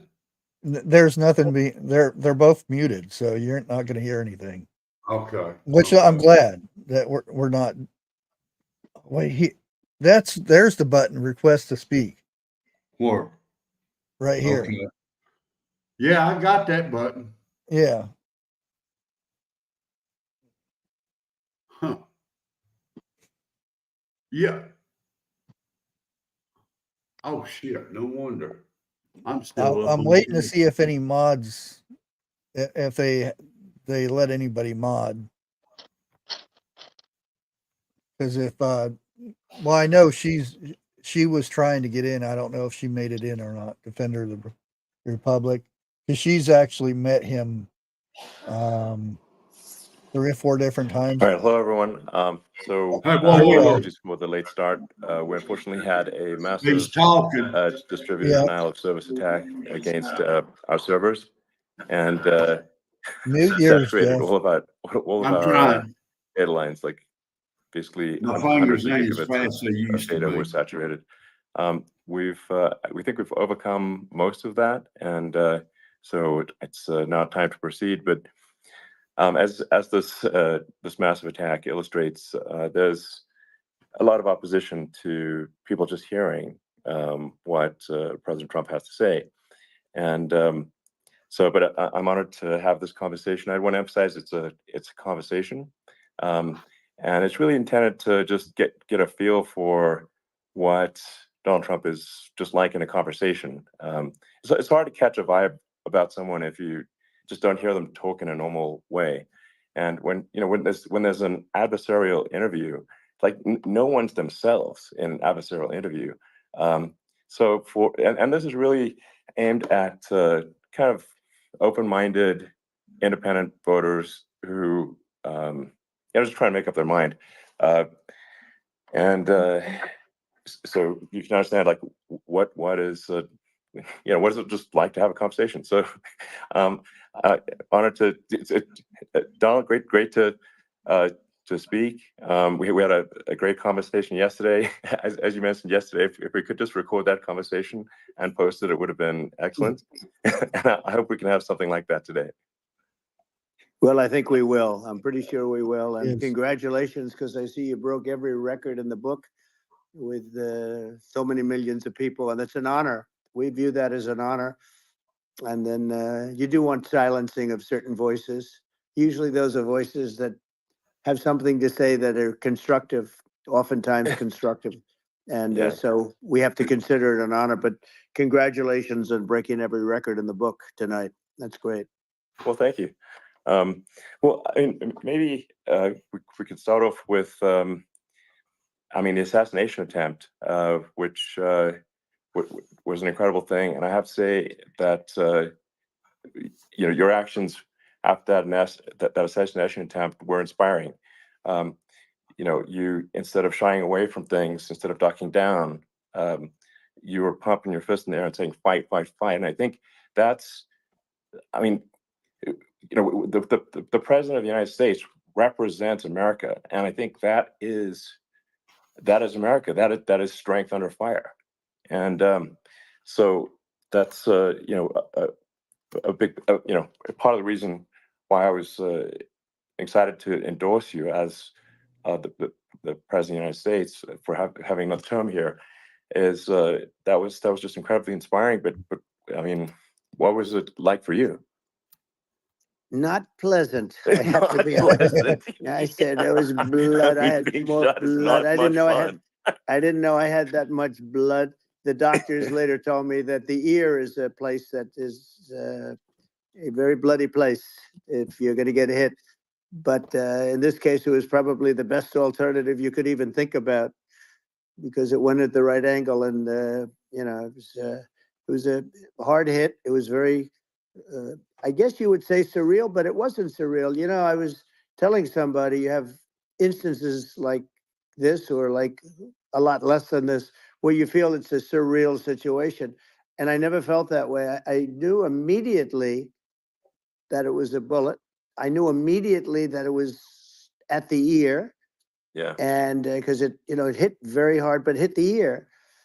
And I also heard people shout, bullets, bullets, get down, because I moved down pretty nicely, pretty quickly. And we had bullets flying right over my head after I went down. So I'm glad I went down.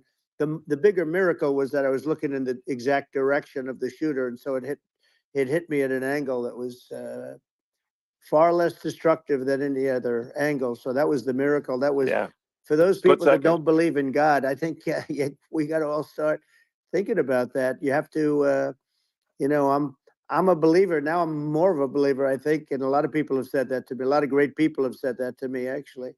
But it was amazing that I happened to be turned just at that perfect angle. And all because I put down a chart on immigration that showed that the numbers were so great. I love that chart even more maybe now. it's a sign. Maybe that's a sign, It's an immigration sign. You highlighted a serious issue. And at that moment, the bullet missed your, hit your ear, but missed your head. The amazing thing is that the sign, I said, bring down that sign on immigration, and it was literally about an eighth of a second where it would be good, and after that it was going to Yeah. be a disaster, no matter which way you were facing. But it just had that perfect angle, which was exactly at this shooter. Very sad situation. Such a sad situation. As you know, we lost somebody that was great, Corey, Yeah. who a firefighter, a great gentleman, a great trumper. He was just a fantastic family and a fantastic man. And a friend of mine came up, Elon, and said, "I'd like to give the family some kind of help." And I said, "That's great." He said, "Do you mind?" I said, "I don't mind at all." And he wrote out a check for $1 million, gave it to the wife. And, you know, she said, "This is really nice, but I'd rather have my husband back," which is a nice thing for Sure. somebody to say, to be honest. She's great. The family is great. And we raised a lot of Yeah. money for them and for two other gentlemen are unbelievable people also. They were hit really badly. They thought they were not going to make it, and they did. The doctors in the Butler area, I tell you, they were incredible. They saved the two, and they were really hit tough, both of them equally. And we thought, my first question was, because I heard bullets flying over me, I said, how many people were killed? Because we had a massive crowd there, a tremendous, thousands and thousands of people, and there was no land. I mean, it was all people. So I said, how many people have been killed? Because I knew there were other shots being fired. And they said, we don't know yet, but some people have been badly hurt. And I have to give the Secret Service sniper, they call him, or sharpshooter, but sniper, because he didn't know there was a problem. He's an extraordinary shot, obviously, and he didn't know there was a problem. And he was able to pick it all out within 5 seconds. And he used one bullet from very far away, I guess probably about 400 yards. The shooter was 130, but he was on the opposite side of the field and the podium. And he saw the smoke and the flame from the gun, immediately recognized it, and immediately took a shot. And it was one perfect shot from very far away. And if he didn't do that, Elon, he would have. I mean, if he would have, a lot more people could have been badly hurt and killed. So I have to take my hat off to him, because that's also a surreal. You know, he's been with them for 23 years, and he's never had anything like this. And all of a sudden, he has to act, and it's a very tough thing to act and to be shooting somebody. But he saw the gun, saw the smoke, saw the flame from the gun, very far away. Obviously has very good eyes. He's got very good vision, which I assume you have to have in that particular work. But he took aim very quickly, and they say it was approximately 5 seconds from long range, one bullet. If that didn't happen, because the shooter had a lot of bullets, he had a lot of cartridges up there with him. So well, I mean, that's clearly, he was very competent in taking that shot to stop the attempted assassination. But I mean, there does seem to be, some pretty significant failings elsewhere in the system. Like, there's just no way that, like, how on earth does a shooter get on a roof 130 yards away? That seems crazy. I think most people people are wondering how on earth could such a thing happen? Well, you know, I view it as two ways. There should have been nobody on the roof. There were people, because there were so many tens of thousands of people there. There were people that were seeing him, and there was one woman with a red shirt and Trump all over it, and she's screaming. And that guy's got a gun. You know, you saw it probably. There's a guy up there with a gun. I mean, it's like, I guess, I mean, for my part, and I think probably many members of the public are wondering, how the heck are, basically people wondering by it, pointing out there's a guy on the roof with a gun. And they're seeing it, but somehow it's not being addressed. That does seem crazy. Well, they're going to learn from this. The communication between the local police, who sort of had an idea, and then ultimately a man lifted himself up to the roof, could barely do it because he was pulling himself up, and he saw the man with the gun. The man with the gun pointed the gun at him. He thought he was probably going to get shot, but he was like pulling himself up. And because of that, he couldn't get to his gun, and he fell down, actually very badly hurt his leg, his ankle. I hear very badly, but he fell down. And he did, from what I understand, he did say there's a guy up there with a gun. And the shooting started very quickly after that. I think it forced the shooter to go maybe quicker. You're supposed to be a very good shot. Yeah. My sons, Don and Eric, they can't believe what happened, but they said from 130 yards, a bad shot would hit that target almost every time. They said it's like in golf, sinking a 2-foot putt. Yeah, it's not a No, tough shot. it's not a long shot. The Secret Service person had the long shot. He had triple the distance actually. So it was a terrible thing.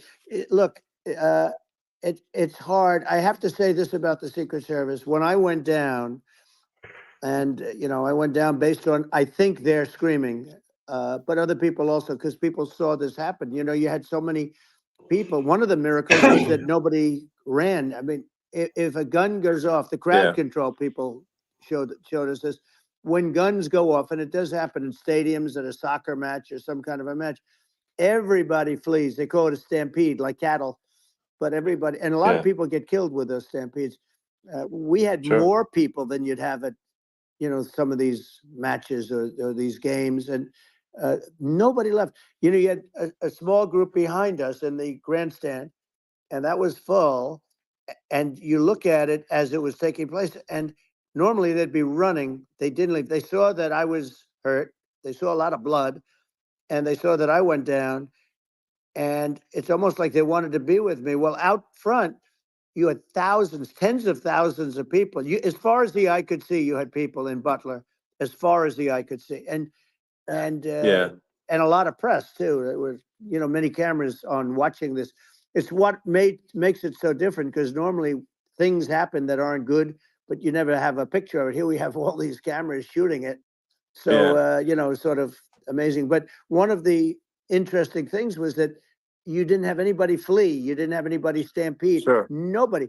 And there were some people behind me. They stood up and they're looking like, I'll tell you, you want to have them in a foxhole with you. I want to meet some of those people because it's so different from what you heard. But so I was down, but the Secret Service guys, there were bullets flying right over my head. You could hear them go whizzing. And these guys came jumping on top of me, and a young lady, Kate, would jump. They moved so fast, and let me tell you, that took tremendous courage. Now there was a lack of coordination. There was, obviously everybody understands that somebody that building should have been covered, and I mean, that was the big thing. Like, looking at the aerial views, that building would be like the #1 spot for a sniper. I mean, it's like if you were to pick, like, what is the favorite, so if the goal is to assassinate, what's your favorite spot? That building. The roof of that building would be #1. That would have been the spot. It's like you can ask for a better location. It's like #1. That would have been the spot. You know what people think is when the local policeman, who, by the way, he really he did what he was supposed to do. He couldn't hold on any longer. And then when he got his head just peeking above, this guy standing there with a gun at his head, and when he fell down, again, hurt his ankle very badly, but he was making the calls. But what happened is the firing took place very soon. So what they think is that this guy ran to his site, which he had all planned out with the gun. He ran to the site and he started shooting fast. And maybe that's why he sort of missed. I mean, he got me, but it could have been a much bigger problem. But he totally would have hit if you hadn't turned your head. So, like, there was it was a very near thing. It was a miracle. If I hadn't turned my head, I would not be talking to you right now. As much as I like you, exactly, I would not. Yeah, I would not be talking. Maybe talking to me from another realm, perhaps. Yeah, that's right. We'd be talking from a different place. But it was a very terrible experience. The Butler Hospital, they did such a great job. The doctors were so good. Everybody was so good. There was a mistake. if somebody knew, because people were hearing that, there was just a bad feeling that there was somebody was around. You know that story now. It's been pretty Yeah, well. yeah, And yeah. if somebody could have said, because they've oftentimes said, like there'd be a lightning storm or something, because I've done, I think, over 300. I think I did a lot more than that, but we did a lot. And oftentimes they'll say, sir, could you wait 10 minutes, please? Sir, could you wait 20 minutes? There's a storm overhead or lightning or something, right? And Yeah. that happens often. Yeah. And this would have been a perfect time for that to have happened, but it Yeah. didn't get coordinated. That was the problem. Well, it was your I think your actions in the heat of fire, and like what I find admirable there was that you can't fake bravery under such circumstances. The courage is instinctual or it is not. It's not a rehearsed action. And so I just want to say that I think a lot of people admire your courage under fire there. And Well, yeah, so thank you very yeah, much. I appreciate it. I didn't think of it. I just wanted to get up and I wanted to stand up. I wanted to let people know, I felt I was good when they were on top of me, covering me, actually, very much covering me and very bravely. But I wanted to get up. I said, I want to get up. And they wanted, they have everything there. They wanted stretcher. I didn't like the stretcher. And I knew I was hit in the ear, but I knew I wasn't hit anywhere else. They felt I was hit someplace else yeah, because it was such a lot of blood. And they were sure that I was hit someplace else. And they were saying, sir, you were hit more than the ear. I said, nope, I was hit in the ear. I want to get up. Let me get up. And so I got up, and the crowd didn't know what to think. I mean, this was so many people, and you could see they were confused. They didn't know what to think. And I wanted to let them know I was okay. It was very important for me to let them yeah, know that. And they went wild. You've seen the after. They didn't go wild when I yeah, got up because they didn't know, was I alive? You really couldn't tell. When I stood up before the fist in the air, they didn't know if I was alive. Nobody did. And when I put the fist up, they were just relieved and happy and thrilled, and the place went crazy. It was pretty amazing. yeah. It was a Well, terrible thing, but it it was was really nice. incredibly moving. Yeah. Um, well, and I mean, speaking of the sort of slide that got you to turn that uh, saved your life, really, was the illegal immigration Right. slide. Maybe this, That's right. maybe this is worth talking about that. It was That slide saved you're your right. life, No, basically. the illegal immigration saved my life. You're right, but it was Yeah, I I had to know, be at that's that exact angle. I mean, that's a great one. Saved by illegal You know, immigration. the incredible 100%. thing, though, when you talk about the odds, you had to be exactly at that angle. But the Yeah, incredible thing is that the chart, I used it less than 20% of the time. It was just a moment. yeah, It's always on my left, never my right, and it's always at the end of the speech. So here yeah, we have it. It's on the right, not the left. It's at the beginning, not the end. And even the people that put it up, they were unprepared, and they did a great job. They got it up immediately, fortunately. But I looked to the right, and the bullet came whizzing by, hitting my ear. So it was amazing. But when you think of the odds of that, and yeah, yeah, that normally you wouldn't use it. Normally I wouldn't have the thing, and then it would yeah. have been a very different story. It's very much, I say, an act of God. It's a miracle that it happened, and I'm Sure. honored by it. I'm honored by it. Well, what were you about to say about illegal immigration before you were rudely interrupted with the Well, I was bullet? going to say how good the numbers were. By the way, we're going back to Butler, and we're going to go Great. back in October. We're all set up, and the people are fantastic in Butler. It's a great area. Great. These are incredible people. Like the three that, in the case of Corey, killed, and the other two, the families I got to know them a little bit, and the families are great. But we're going back to Butler, and I think I'll probably start by saying, as I was saying, As you prior were to saying, being so horribly interrupted. yeah, But yeah. So rudely interrupted by an yeah, assassination so attempt. but no, but the chart, Some people have no manners. Elon, the chart was just a chart that in my last week we had the best illegal immigration numbers, meaning stopping, it was at the lowest. You've seen the chart. It's become quite a famous chart, but that was the lowest point ever recorded. It was a really, I mean, I was very proud of those numbers. And then you see what happened with these people, Kamala and Joe. You see what happened. They just let it go. I had remain in Mexico policies. I had all these different policies that was so good. Guys like Tom Homan and Brandon Judd from Border Patrol. These are all people that they've been on television. They says the best numbers we've ever had. We had so many different checks, catch and release in Mexico, not the United. We had catch and release in the United States. We had it in Mexico. We had so many things. We had things where if many people come in there, they have contagious diseases. We had everything passed. If you have a contagious disease, I'm sorry, but we cannot allow you into the country.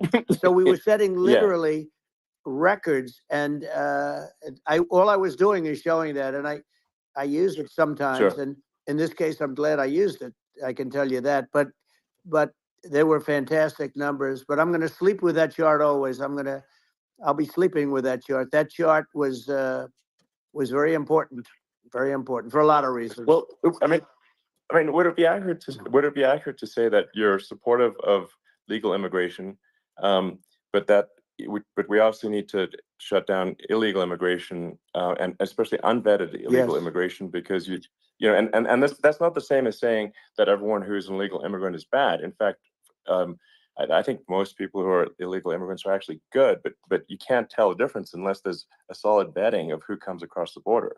Does that accurately represent your position? I say it very simply. They have to come in legally. They have to be checked. Because look, Kamala was the border czar. Now she's denying it. Everything that I do, she's saying she was strong on the border. We're going to be strong. Well, she doesn't have to say it. She could close it up right now. They could do things right now. It's horrible. No tax on tips, and all of a sudden she's making a speech and there will be no tax on tips. I said that months ago. And by the way, they had just the opposite. They had not only tax on tips, but they hired 88,000 IRS agents, and many of them were assigned to go get waitresses and caddies and all of this on tips. They have a policy. They had a policy that they were really going to go after you, and were really harassing people horribly. And then all of a sudden, for politics, she says, she comes out with what I said, which I think is terrible. And I think it's also hitting them very hard. These people are fake. Now they're also saying they did a good job on the border. We had the worst numbers in the history of the world, not of our country. There's never been a country in history that has had a catastrophe like this. We've had, I believe, and I think you believe this too, you hear 12 million, 13. I believe it's over 20 million people came into our country, many coming from jails, from prisons, from mental institutions, or a bigger version of that is insane asylums, and many are terrorists. And I'll tell you what, they're coming not just from South America, they're coming from Africa, they're coming from all over the world. They're coming from Asia, they're coming from the Middle East, they're coming from countries that are stupidly and horribly bombing Israel October 7th. They're coming from all over the world. And you look at, it's so sad, October 7th, because it should have never happened. It's so sad when you look at Ukraine. It should have never happened.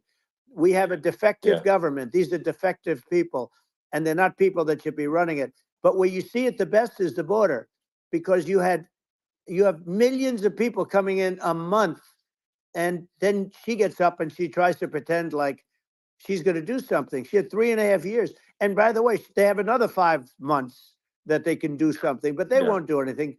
It's all talk. She's incompetent and he's incompetent. And frankly, I think that she's more incompetent than he is. And that's saying something, because he's not too good. No, I think it is essential to have a secure border.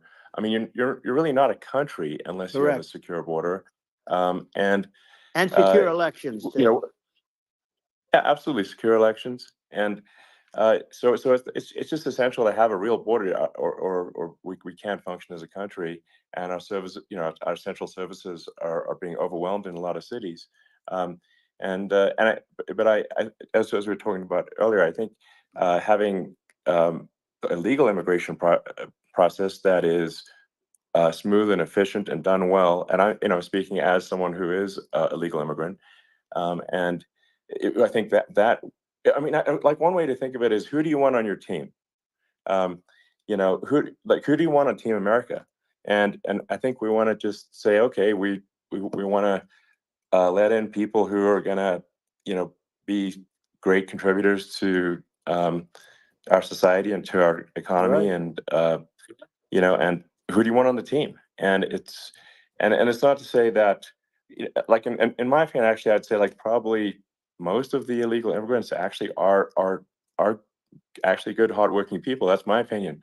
But some are not, and you just have this sort of adverse selection process where, if somebody's, if somebody's like you know, um, uh, has a career in theft or robbery, I don't understand what's taken them so long to get here, because we're in such a target-rich environment. Um, I mean, why aren't more people who have a career in, bad things coming here sooner? Because it's a piece of cake to go rob, houses in LA or New York, compared to other parts of the world.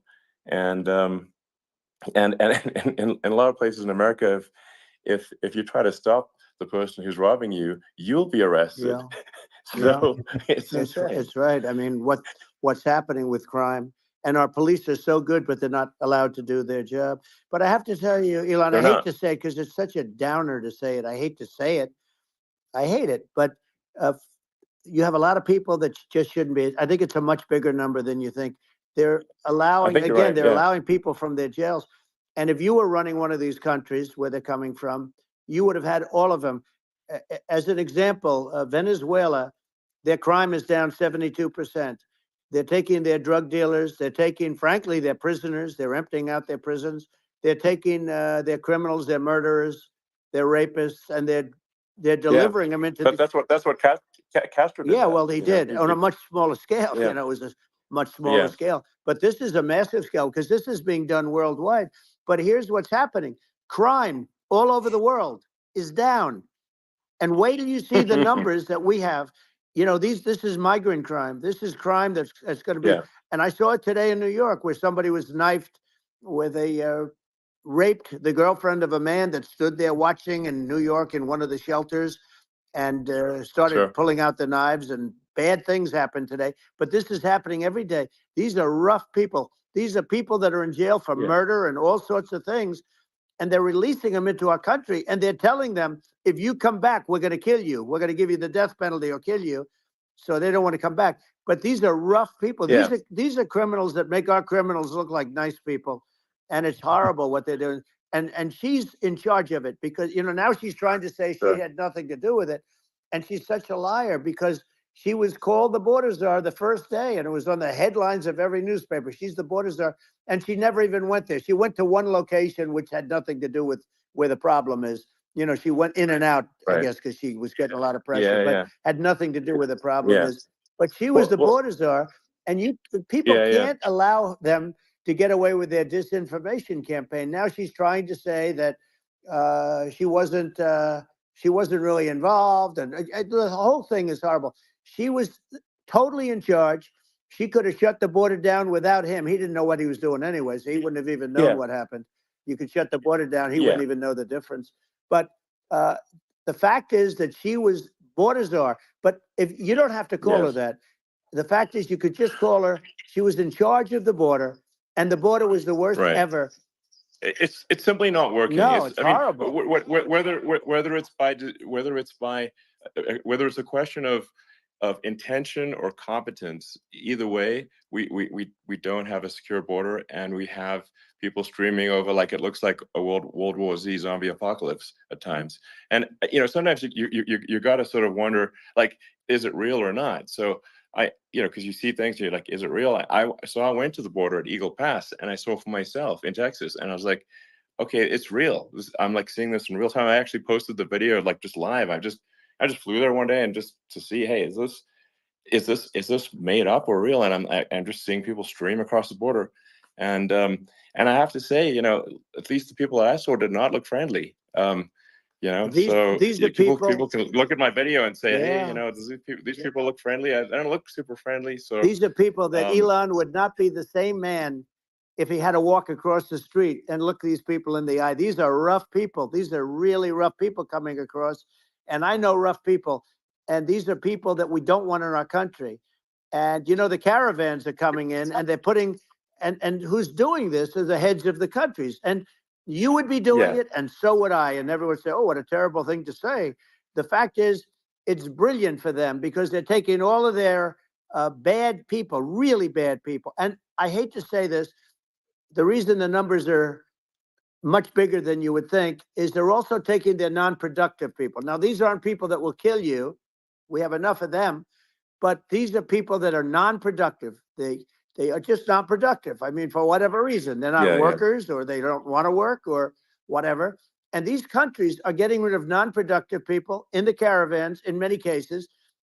And they're also getting rid of their murderers and their drug dealers and the people that are really brutal people. And they're coming into our country Yeah. at levels that have never been seen before. And I saw an ad just before I got on the air. I'm walking over here, and I saw an ad by Kamala saying how she is going to provide border security. Where has she been for 3.5 years? For 3.5 years, Yeah, no, we have 20 million people I think poured is in. It's a terrible yeah, I thing. think this, frankly, I think this is a fundamental existential issue for the United States. And if we have another 4 more years of open borders, and it's going to be even worse with another 4 more years, it's going to be even worse than it's been for the past, 3.5 years. I'm not sure we've got a country. You don't left have a country at that left. point. Elon, if they get in, you will have 50 to 60 million people from all over the world, not South America only. You know, we think of South America, we think of Honduras and El Salvador, Guatemala, and Mexico, you know, the 4.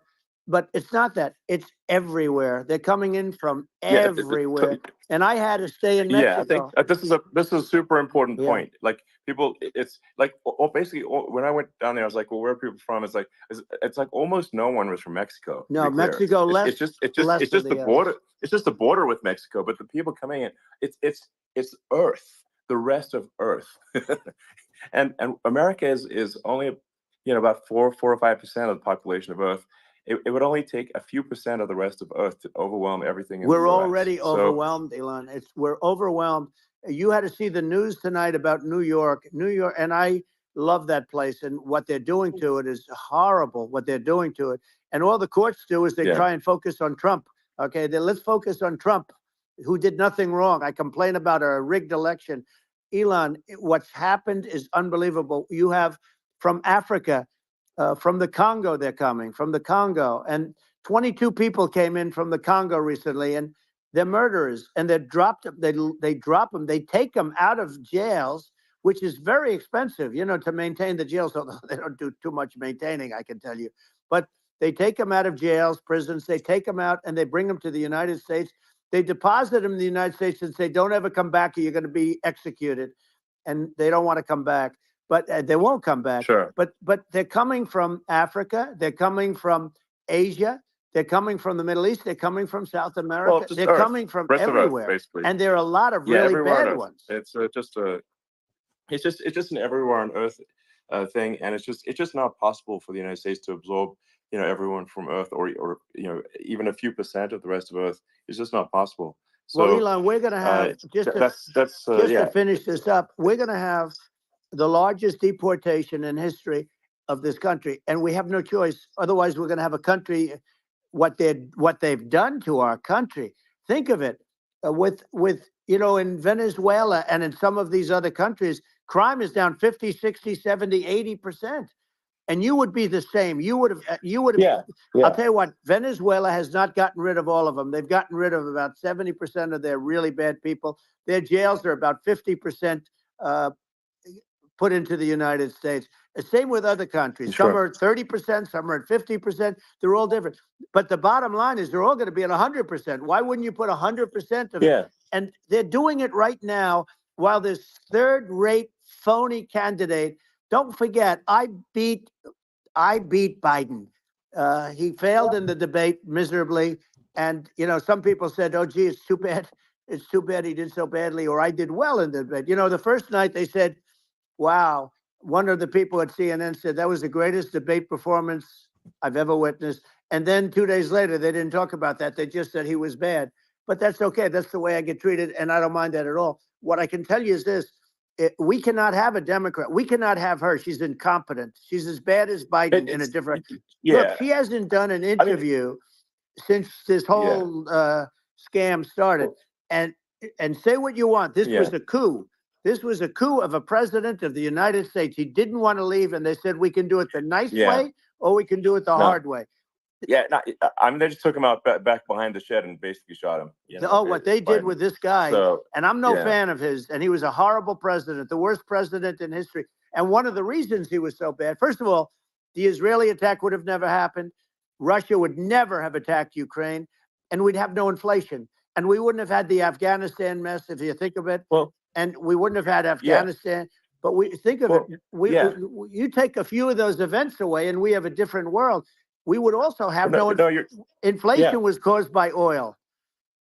Yeah, I think you're making an excellent point here, which is that when other countries can, that are, are thinking about invading or doing bad things, when they're thinking about that, they're thinking about, okay, what's the American president going to do? And do they fear the American president, or is it someone they do not respect and do not fear? And I think they would rightfully be. I mean, look at the footage with the assassination. They're like, okay, President Trump is like, don't mess with me. I mean, that's like, whereas I think people are not going to be, and they obviously have not been at all intimidated by Biden, and they certainly will not be intimidated by Kamala. And you have to really think of that in the context of global security. That if the American president is someone that, like, evil dictators are scared of, that makes a huge difference to the security of the world. So I had a good relationship with Putin, despite the Russia hoax that lasted for over 2 years. Just a hoax created by Hillary Clinton and Adam Shifty Schiff, some just bad people, just sick people, frankly. I mean, Schiff is a sick person. He's going to end up probably being a senator. It's hard to believe. The whole thing is hard to believe. But, they put our country in danger with that stuff, too. They actually, when they make up stories, and you have to fight your way out of it for a long time. But I know Putin very well. I got along with him very well. He respected me, and it's just one of those things. And we would talk a lot about Ukraine. It was the apple of his eye. But I said, don't ever do it. Don't ever do it. I shut down Nord Stream 2. That was the big oil pipeline, the biggest pipeline in the world going all over Europe. I shut it down. Biden came, and then they say, I loved Russia. I was a friend of Putin, and I loved Russia. No, he actually said to me one time, he said, if you're my friend, I'd hate to see you as an enemy. I shut down his pipeline, the biggest pipeline. They were looking at that to fund, and this pathetic president gets in there. And the first thing he did, one of the early things he did, is he shut down Keystone XL pipeline, which is our pipeline that would have employed 48,000 people, pipeline workers, shuts it down. That was, a massive job that Obama refused to allow. Yeah. I allowed it in my first week because it was jobs and it moved oil. And by the way, in a much more environmentally friendly way. It's underground. It's not a truck that catches on fire or a train that catches on fire. But think of it. He shut down the XL pipeline, the Keystone XL pipeline. Yeah. He shuts that down, and he approves the Russian pipeline. Yeah, it doesn't make any sense. It's inconsistent. Certainly, but I mean, I think it's just worth emphasizing, to listeners, the immense importance of whether the United States president is intimidating or not intimidating, and how much that matters to global security, because there's some real tough characters out there, and if they don't think the American president is tough, they will do what they want to do. I know every one of them, and that puts the whole world in danger. Elon, I know every one of them, and I know them well. I know Putin. I know President Xi. I know Kim Jong-un of North Korea. I know every one of them. And let me tell you, people will say, "Oh, this is terrible." He said, I'm not saying anything good or bad. They're at the top of their game. They're tough. They're smart. They're vicious. And they're going to protect their country, whether they love their country. They probably do. It's just a different form of love, but they're going to protect their country. But these are tough people at the top of their game. And when they see a Kamala or when they see Biden, Sleepy Joe, they can't even believe it. They can't believe this happened. All the stuff that you're seeing now, all the horror that you look at Israel, they're all waiting for an attack from Iran. Iran would not be attacking, believe me. You know, when I was there, and I say it with respect, because I think we would have been good with Iran. I don't want to do anything bad to Iran, but they knew not to mess around. Iran was broke because I told China, if you buy from Iran oil, it's all about the oil. That's where the money is. But if you buy oil from Iran, you're not going to do any business with the United States. And I meant it. And they said, we'll pass. They didn't buy oil. Other countries, likewise. Sure. You want to buy, you're not doing business with the United States. And they were at a point where they had no money for Hamas. They had no money for Hezbollah. They had no money for any of these instruments of terror. And it was amazing. In fact, there were articles when I was leaving, which is hard to believe, actually, especially when you look at what's happened to our country. Our country is so bad right now. It's such a different place. We were respected. Think of it. 4 years ago, we were so respected to a point where when I said don't buy oil, they didn't buy oil, but they had no money, and Israel would have never been attacked. It is zero chance. And again, I said to Vladimir Putin, I say, don't do it. You can't do it, Vladimir. You do it, it's going to be a bad day. You cannot do it. And I told him things that what I do, and he said, no way. And I said, way. And you know, it's the last time we ever had the conversation. He would never have done. I got along well with him. I hope to get along well with him again. You know, getting along well with them is a good thing, not a bad thing. I got along well with Kim Jong-un. When I met with President Obama just before entering, you know, it's a sort of a ritual. And I sat down with him and we talked. It was supposed to be for a very short period of time. It turned out to be a long period of time. I said, what's the biggest problem? He said, North Korea. I had that problem worked out very quickly. It was nasty at the beginning with Rocket Man and, you know, all the different things. But all of a sudden I got a call. Those were some epic tweets, by the way. Yeah, they were they were epic everything. He said that he has a red button on his desk. I said, I have a red button on my desk too, but my red button is much bigger and my red button works. And then I called him Little Rocket Man of Little Rocket Man. Anyway, here's the bottom line. All of a sudden I got a call from him. And they said they want to meet. They want to meet me. And we met, as you remember, we met in Singapore. We met also in Vietnam. And I got along with them great. We were in no danger. But President Obama thought we were going to end up in a war, a nuclear war with him. And let me tell you, he's got a lot of nuclear stuff, too. Exactly. He's got plenty of nuclear. He can do plenty of damage. So yes, I mean, it's because, you know, I mean, people like Kim Jong-un, they respond to strength, not weakness. Well, he and I had a good relationship. Remember I met him and we walked onto his land. Nobody ever walked onto his land before. I walked onto. I wouldn't say.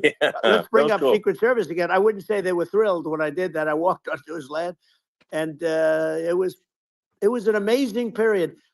But we were not in danger with him because of me.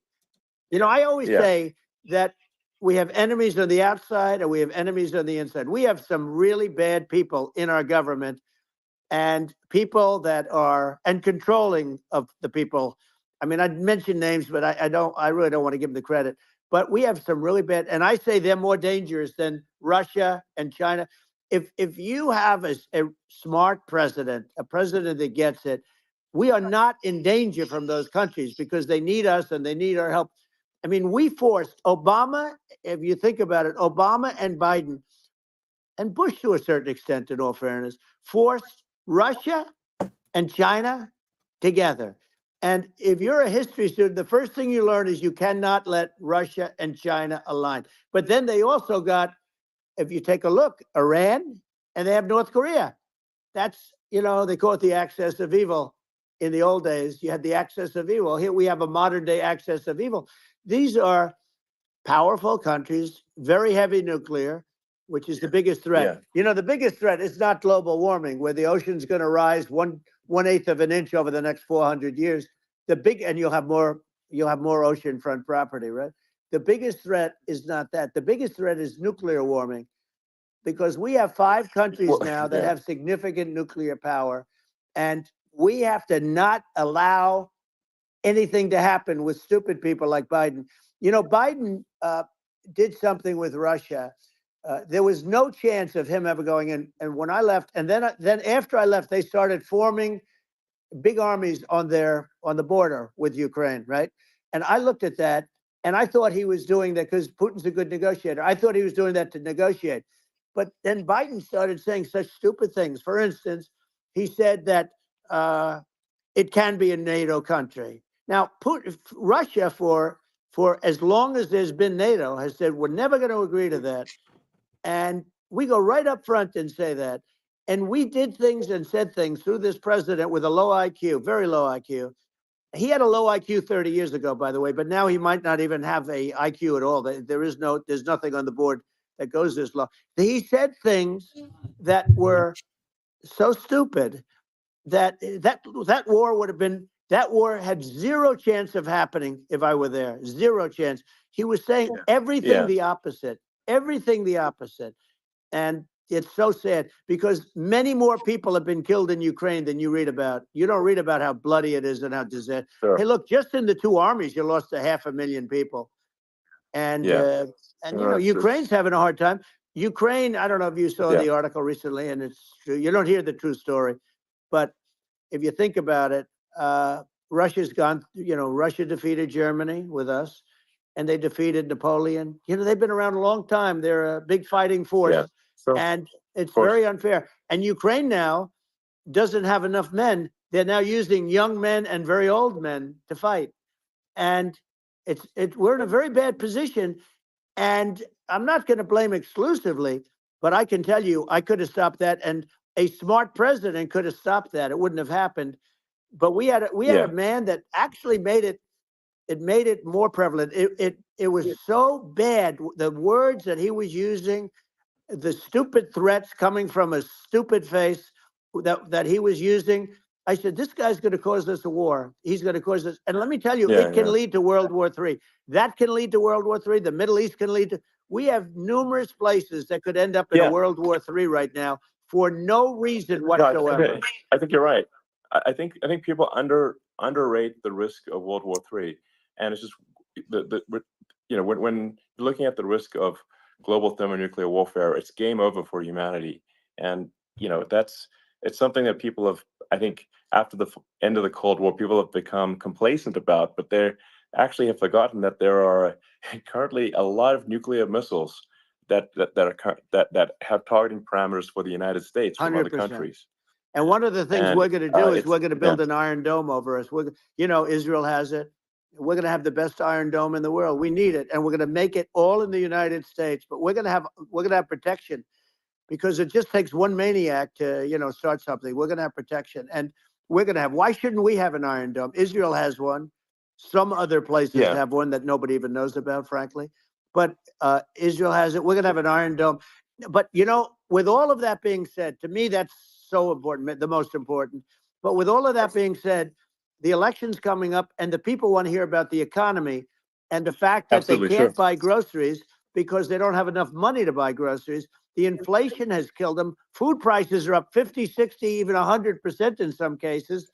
And this stupid administration allowed this to happen, and it's a shame. And that's the thing that people most care about, in my opinion. They care about the border a lot. And we discussed the border at great length. It's nice to have a forum like this where I can discuss something at length. And by the way, you think Biden could do this interview? Do you think that Kamala could do this interview? They would take a pass on you. No, they could not. So they don't need Elon. They don't need Elon screaming out questions. It's pretty sad when you think that somebody that does this for a living can't answer a question or is afraid to do an interview. And in her case, with a very friendly interview, she's got all friendly interviewers.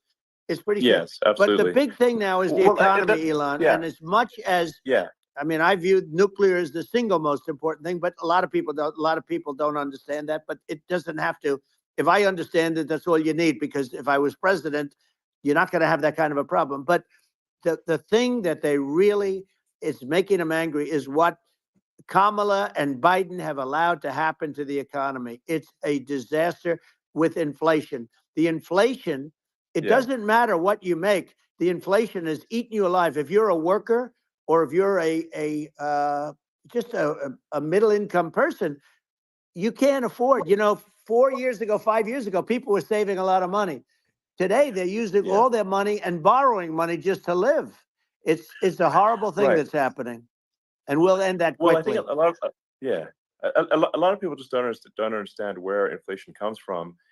Inflation comes from government overspending because the checks never bounce when it's written by the government. So if the government spends far more than it brings in, that increases the money supply, and if the money supply increases faster than the rate of goods and services, that's inflation.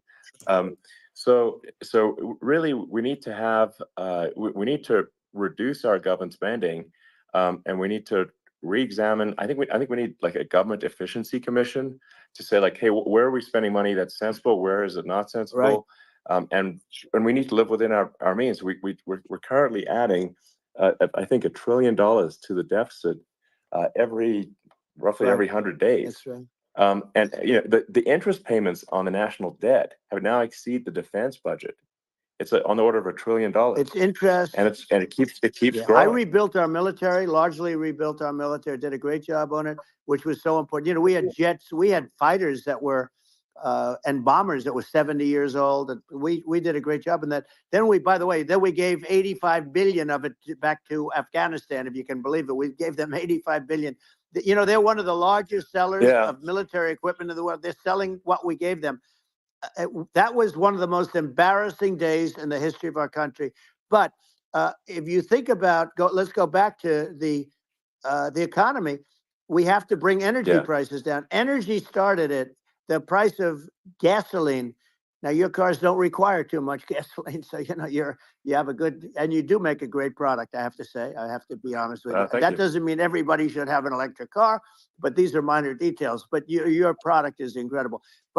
But the gasoline, Elon, is the cost of energy. Not only gasoline, it's the cost of heating your house and cooling your house. That has to come down. It's gone up 100%, 150, and 200%, and that has to come down. When that comes down, and we're going to drill, baby, drill. They stopped drilling, and then they went back to drilling because they went back to the Trump policy. But if they won the day after they get into office, this country will go out of business because they're going to go to an energy policy that's not sustainable. Wind and different things. You're not going to have anything. And I know you're a big fan of the AI, and I have to say that AI, and this is shocking to me, but AI requires twice the energy that the country already produces for everything. So we're going to have to build a lot of energy if our country will be competitive with China, because that's our primary competitor for this on the AI. You're going to need a lot of electricity. You're going to need tremendous electricity, like almost double what we produce now for the whole country, if you can believe it. Sure.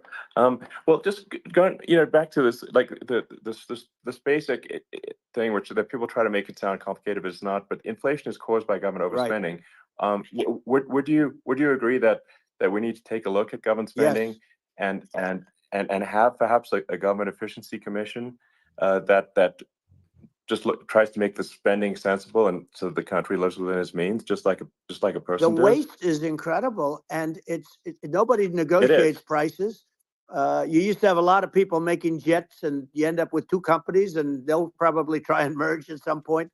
I went through it, like Air Force, just a thing like Air Force One. One of the first documents they asked me to sign, a general walks in, "Sir, would you please sign this document?" And what is it? Air Force One. That's with Boeing, which is basically two planes, two 747s. And the price was $5.7 billion for two planes. Now, now they're highly sophisticated. That's insane. They're even nicer than your plane, okay? But much more sophisticated. They're very, I won't say what's on it, but they got a lot of stuff on it. Anyway, but it's 5.7. That's a crazy number. It's a crazy number. But I said, I'm not going to pay 5.7. I'm not going to do it. I said, who made the deal? Obama and his people. I said, well, then I know the deal's no good. I'm not going to do it. And over a course of about 4 weeks, by my saying I'm not going to do it, I got the price reduced by $1.6 billion for the exact same plane, other than we had a nicer paint job, if you want to know the truth. But for the exact same plane, I saved one. And I said to Boeing, man, you guys must make a lot of money if you can reduce the price by that.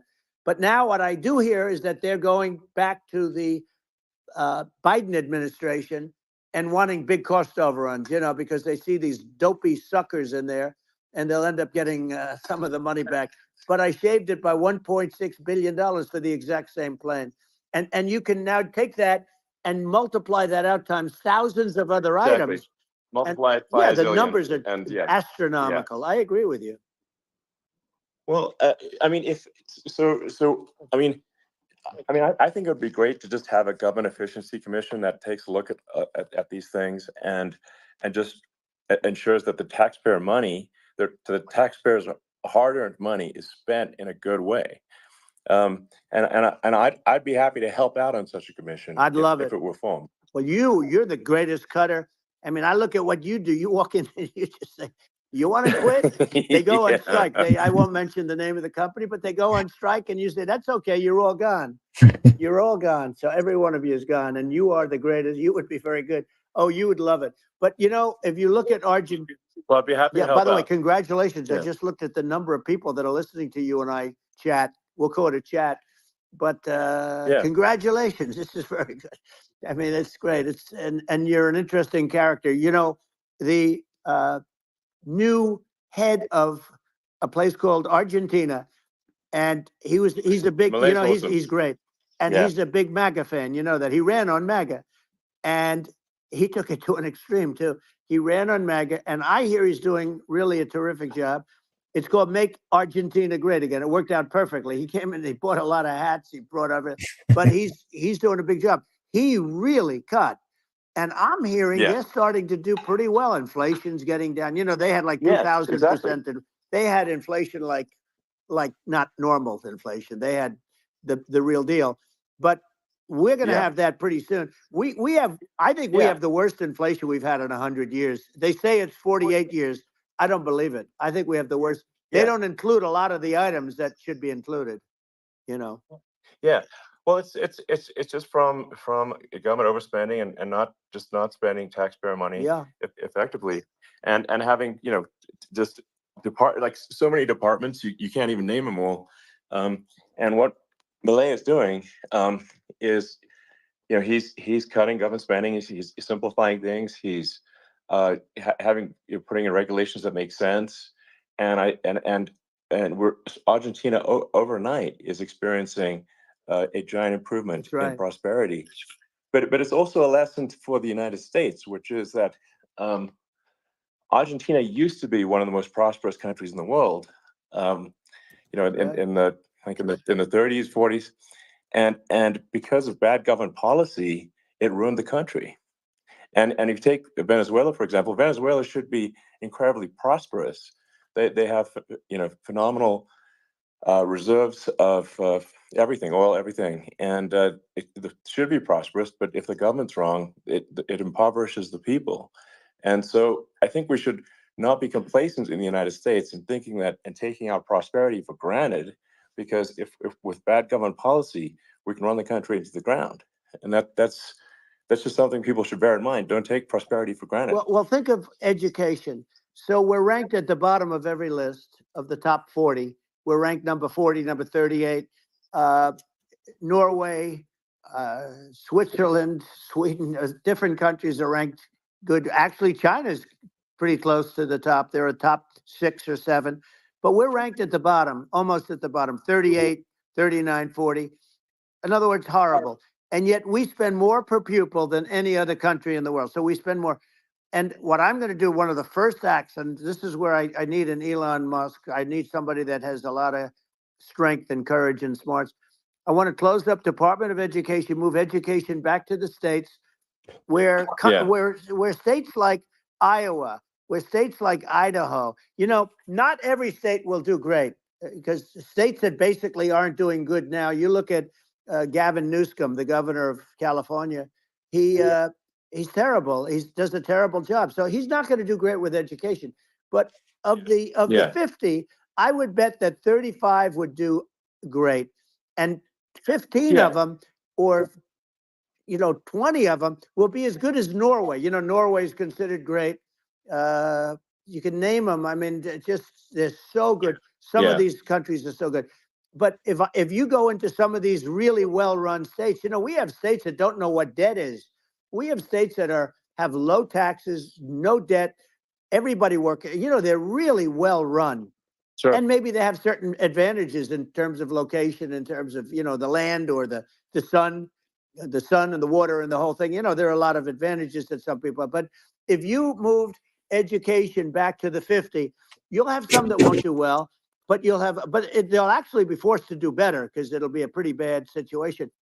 Yeah, But if you think about it, yeah. you'll have some Yeah, of yeah. these states. I'll bet you'd have 30, 35 states. It'll be much better. And you know what it'll cost? Less than half what it is in Washington. And Yeah. these people don't care Well, about yeah. the students in these, faraway states. And it would be, Well, it'd be unbelievable. Yeah, I think you're making a good point in that if the states have to if each state has to compete against other states, then people will naturally right. Move to states where it's better. Well, like California, as we said, it's a badly run state. I could go through. I got so many friends that are in those states, even if they're Democrats. I hate to mention certain states, but Illinois is badly run with Pritzker. He's a real loser. But some of these places are just badly run. But it's almost going to force them to run better, and they won't do it good initially. But you're not going to do worse than you're doing right now. And I would say that the cost, you would cut your cost by 50 or 60%. And you'd have a little monitor. You want to make sure they're teaching English as an example. Give us a little English, right? Sure. Right? Yeah. No, but I mean, too much. I mean, some of these governors are doing so badly. I mean, they got so many people moving out of their state. They should get U-Haul Salesman of the Year award because they're driving so much U-Haul. It's actually amazing. People moving out. Isn't it amazing to you as a businessman that they can even survive? Like Illinois, so many people are leaving, and you wonder, how do they survive? I mean, how do they survive? I saw where you left California and you moved to Texas. Texas does a great job. But, I mean, I just wonder, how do these states survive when big businesses, a big oil company just left California, as you know, and they moved to Texas. How do these big states survive when they lose so many businesses and their taxes are already really high? The taxes are among the highest taxes. You almost wonder, how do they continue on? And in many cases, the governors don't do a good job and they're crime-ridden places. You wonder, how do they continue to just go on? It's not a good situation. I mean, I think the only thing that's going to force some of these states to change is if they risk bankruptcy and they're not getting bailed out by the federal government. Right. Well, that's the only thing have that's going to get them to change. You remember the area in California where they had that, where I guess somebody had sticky fingers and they stole a lot of money, and they went into a form of chapter, and it was very nasty for a period of time. But now it's probably the most popular place in all of California. So at some point, something like that may have to happen. But the problem is you can't penalize people that loan money to the state when you have incompetent people like a Pritzker. Look, the family didn't want him in the family business, and then he ends up being governor of Illinois. So what is he going to be? Is he going to be a great governor? And you have people. I could name every one of them. I got to know every one of these, and some are very good, and some are just horrible. Well, I think that the larger point here, too, as you're saying, like a lot of people are concerned about the economy. A lot of people are concerned about inflation, and inflation is effectively a tax on people that save money, and for people that are working day to day, it's just a form of taxation. And if we can solve the government spending problem, we'll solve the inflation problem, which means people will have a better standard of living, and that's a really big deal. Well, the people that got hurt worst are the people that did it the way they were taught to do it all through, their younger life and their young life and their whole life. The people that saved money and then they got no interest on their money and inflation destroyed them. And frankly, they were almost better off if they didn't do anything like that. I mean, those people have been absolutely decimated, and we're going to bring those people back and help those people. We've got to get the prices down. You know, when I look at bacon costing 4 or 5 times more than it did a few years Sure. ago, when you look at some of the food products in grocery stores, people go, they can't believe it. They used to be able to buy a whole cart, and today, you know, a lot of people just don't have the money. They go in and they can't buy anything. They look at it's sticker shock. They call it sticker shock, right? I think it really just comes, like I said, I think it just comes down to really, I guess, two things, which is that if you solve government overspending, you solve inflation, which improves living standards of the average person, and then if you deregulate, like have sensible regulations, so because a lot of the regulations are nonsensical and cause the cost to be extreme for no reason, but unless you've got effective deregulation, like Reagan did a great job on deregulation in the 80s, but it's been 40 years since we had anyone really. I mean, during your administration, we made some progress, but I think there's an opportunity to make, I think, radical progress with sensible regulation. Elon, those two things, those are the big deals. We set a record. We did more deregulation and more restrictions on all of the different businesses than any other president. Remember, I had the rule for every one we put in, you have to get rid of 10 or 12. And we did radical cuts on all of that. And a lot of that's being put back by this administration. And we did radical cuts on things that weren't necessary. But we were all set. You know, we had the best economy ever maybe in the world. And then what happened is COVID came in, and we had to focus on that, and nobody knew what it was. And I always say I got good marks on economy, good marks on military. We knocked out ISIS. We did so many different things. We rebuilt. But, you know, I never got the credit that we really deserved on what we did with COVID. We never got the credit. But had that not happened, a gift from China, from Wuhan, came in from Wuhan, the Wuhan labs, and I always said it, and it turned out to be right. But had that not happened, we were set to start reducing debt. We were going to reduce taxes further. I gave the largest tax cuts, and we were going to reduce taxes still further for middle-income people, not only businesses. But we did it for businesses because they're the ones that's why we had the great job numbers. But we were set to really start reducing debt. And, you know, we're sitting on the biggest pile of liquid gold anywhere in the world, bigger than Saudi Arabia, bigger than Russia. And we were going to drill, and we were going to make so much money. We were going to supply Europe with oil. I had stopped the Russian pipeline, and we were going to supply them with oil and gas. We were going to make a fortune. And then the COVID came in, and we really had to divert. Then what happened is when they came in, you know, we kept a lot of businesses alive. If I didn't do what we did, we would have had a 1929 type depression. But the problem is when Biden came in, he got trillions of dollars and just started spending it stupidly. You didn't need it anymore. You know, we got over that bad period where everybody was dying and feeling, you know, it was just not a good period. Interestingly, you know, during his administration, many more people died during his administration of COVID than during my administration, and we really got the brunt of it. But people don't realize more people died during his administration than ours. But it diverted us from doing what I wanted to do. But we had the greatest for, you know, almost 3 years.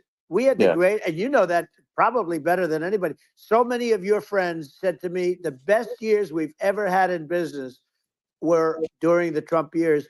And also said that African American, Hispanic American were so incredible. They were having the best. Asian American women, men, young people without a diploma, young people that graduated from the best colleges, from MIT, from the Wharton School, from all of the great colleges, Harvard. They were doing better, and people without a diploma were doing better, and everybody was happy. And then COVID came, and we had the problem is they spent trillions and trillions of dollars. They wasted.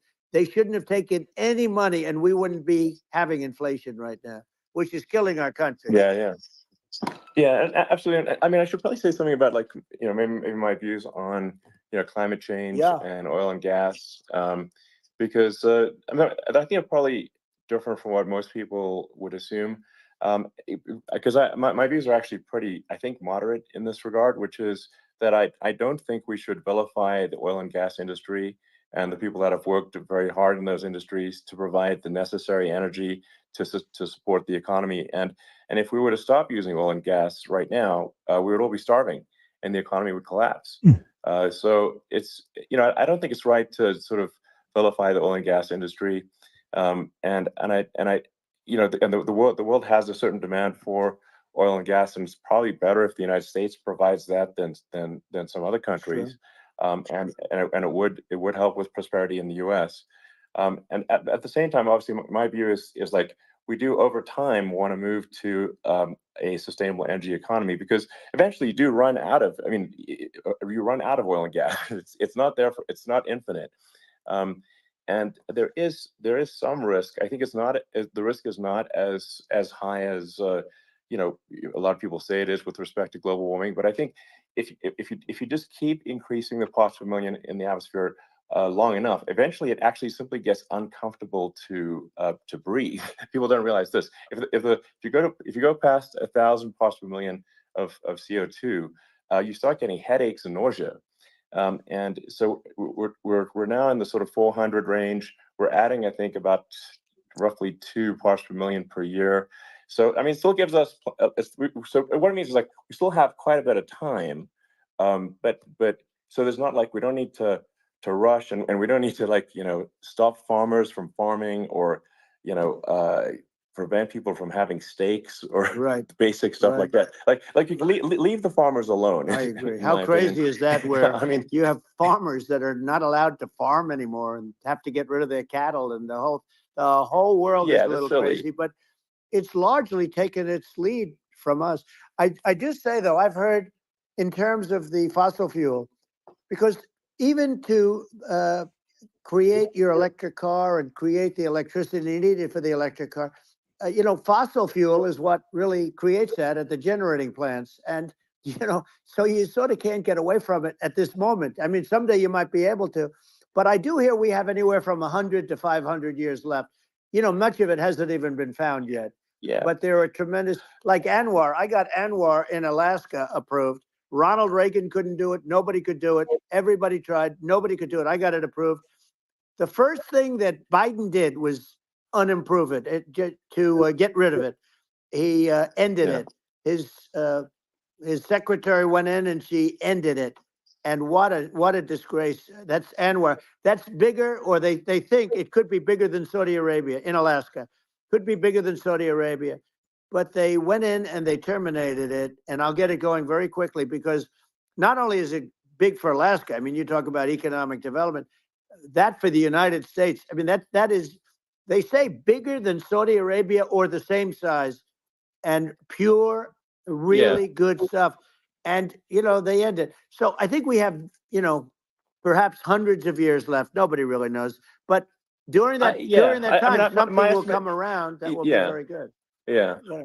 Well, and my estimate would be, a little more aggressive than that. But it's not the sort of like, we're all going to die in 5 years stuff. That's obviously BS. But my view is, like, if you just look at sort of the parts per million that increments every year, you get sort of 2 or 3 parts per million every year of CO2. I think some of that, it's problematic if it accelerates, if you start going from 2 or 3 to, say, 5. And then there may be some situations where you get just a step change increase in the CO2. And I think we don't want to get too close to 1,000 ppm, because that's actually makes it uncomfortable to breathe. Like, just existing in 1,000 ppm CO2 is uncomfortable. That's considered like an industrial hazard. Right. Just so it's that's actually, you start getting headaches and stuff. So it's even without global warming, it's not comfortable to live. So you don't want to get too close to that. But I think we've got.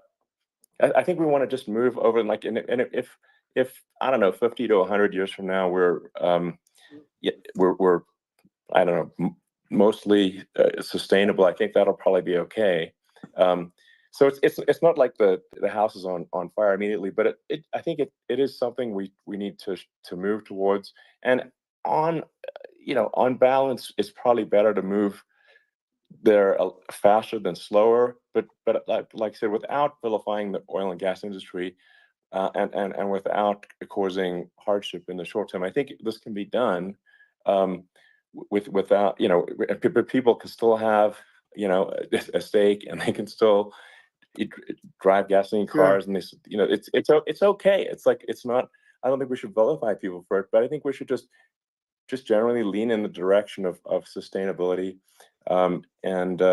I actually think solar is going to be a majority of Earth's energy generation in the future, and it's certainly trending that way. And so you get the solar power, combine that with batteries, so because obviously the sun doesn't shine at night, and then you use that to charge the electric cars, and you have a long-term sustainable solution. And that's what Tesla's trying to move things towards, and I think we've made a lot of progress in that regard. But when you look at our cars, we don't believe that environmentalism, that caring about the environment should mean that you have to suffer. So we make sure that our cars are beautiful, that they drive well, that they're fast, they're sexy. I mean, they're cool. In fact, literally, I mean, this sexy joke, Model S, Model 3, Model X, and Y spells out sexy. It's probably the most expensive joke out there.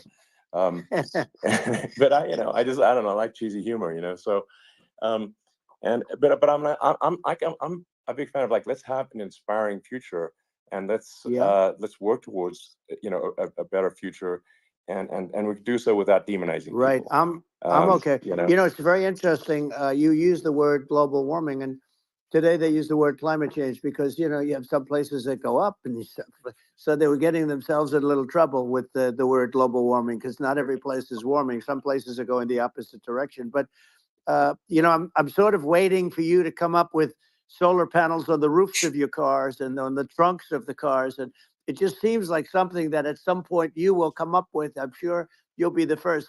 But it would seem that a solar panel on the roofs, on flat surfaces, on certain surfaces might be good. Yeah. At least in certain areas of the country where you have the world, where you have the sun. But I would think, and I have no idea because that's not my world, but I would think that this would be something that would be interesting. But the one thing that I don't understand is that people talk about global warming or they talk about climate change, but they never talk about nuclear warming. And to me, that's an immediate problem, because you have, as I said, 5 countries where you have major nuclear, and probably some others are getting there, and that's very dangerous. That's where you need a strong American president, because you don't want to have this proliferation. But you have 5 countries and getting more. China is much less than us right now, but they're going to catch us sooner than people think. They're way lower. Russia and us are number 1, and I mean, we're sort of tied. And China is far behind, but they're developing at a level that you're not surprised to hear, very fast. They'll end up catching up, maybe even surpassing. But to me, the biggest problem is not climate change. It's not, and everything's a problem, but it's degrees. To me, the big problem is the nuclear power. The power of nuclear is so great. And when I talk about I'll prevent World War III, I will. But the truth is that you have to, because this is no longer army tanks going back and forth and shooting at each other. This is a level of destruction and power that nobody's ever seen before. Yeah, and actually, there's the bad side of nuclear, which is a nuclear war, very bad side. But there's also, I think, nuclear electricity generation is underrated. You're right. And it's actually, people have this fear of nuclear electricity generation, but it's actually one of the safest forms of electricity generation. It's just a huge misunderstanding. And if you look at the injuries and deaths, caused by, say, I mean, I'm not going to try to pick on coal mining, but just any kind of mining operation. And there's a certain number of injuries and deaths per year. And you compare that to nuclear. Nuclear is actually way better. So it's underrated as an electricity source, and I think it's something that's worth reconsidering. But there's so much regulation that people can't get it done. So that maybe they'll have to change the name. The name is it's a rough name. There are some areas like when you see what happened in good bad branding. Right, we'll have to rebrand it. We'll have to give it a good name. We'll name it after you or something. You know, no, it has hey, it has a branding problem. You know, when you see what happened, It does have a branding problem. when you see what happened in Japan, where they say you won't be able to go on the land for about 3,000 years. Did you ever see that? And in Russia, where they had the problem, where they, you know, there's a lot of bad things happened, and they have a problem. And they say that in 2,000 years, people will start to occupy the land again. You know, you realize it's pretty bad. No, but, that's not true. But you're right no, about it. It's amazing.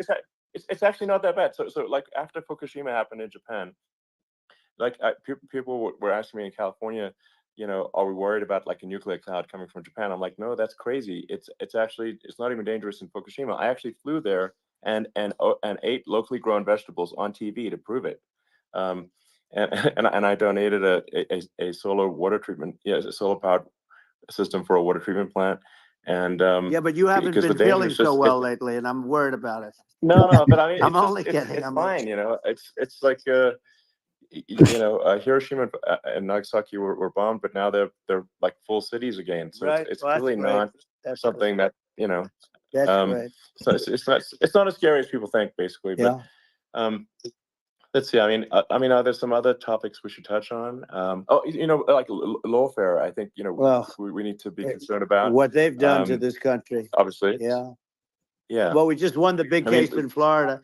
This was a Biden administration did something that's never been done in this country, and that's go after their political opponent, me, with this nonsense and just nonsense. And the big case in Florida we won, but they always pick a judge and a jury, and they use local DAs, they use the local attorney generals, like Fani, you know, Fani, spelled Fani, Fani. And it's all a big hoax, and it's all run from there. Like in Manhattan, one of the top people from the Justice Department went in, ran Manhattan, ran the state. The Letitia James deal was run by a person from the Department of Justice, Biden. They've never done this before, and they set up a very bad precedent. It's called lawfare, warfare. It's a terrible thing, and never happened in our country. It does happen in banana republics and third world countries, but it's never happened. And the incredible thing is it actually drove my numbers up because people see, you know, fortunately I have a platform like you, or, you know, in all fairness, like a conversation like this, where I can talk about it and people understand. I mean, you fight for election integrity and you end up getting indicted because you're fighting for election integrity. And when the day comes that you can't fight for election integrity, you don't have a country anymore. So what happens is they went after their political opponent, me. Now Biden's, you know, close to vegetable stage, in my opinion. Okay, I looked at him today on the beach, and I said, why would anybody allow him? The guy could barely walk. Why would anybody allow him?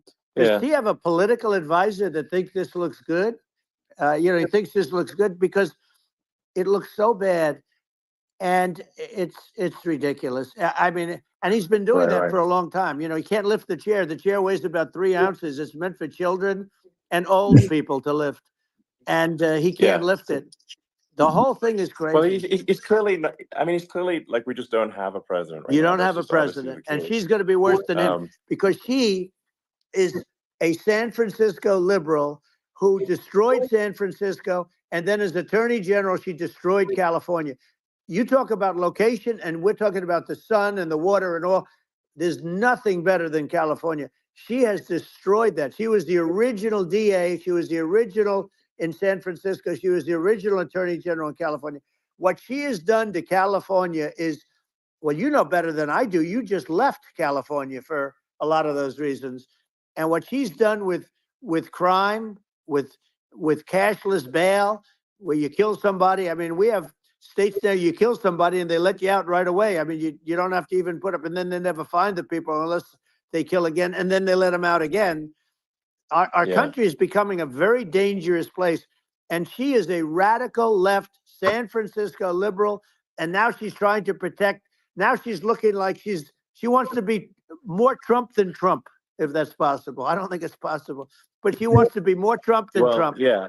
I want a wall. I think that's, you know, she wants to release all the prisoners that are in detention, and some of these guys are really bad. Right. That just came out today.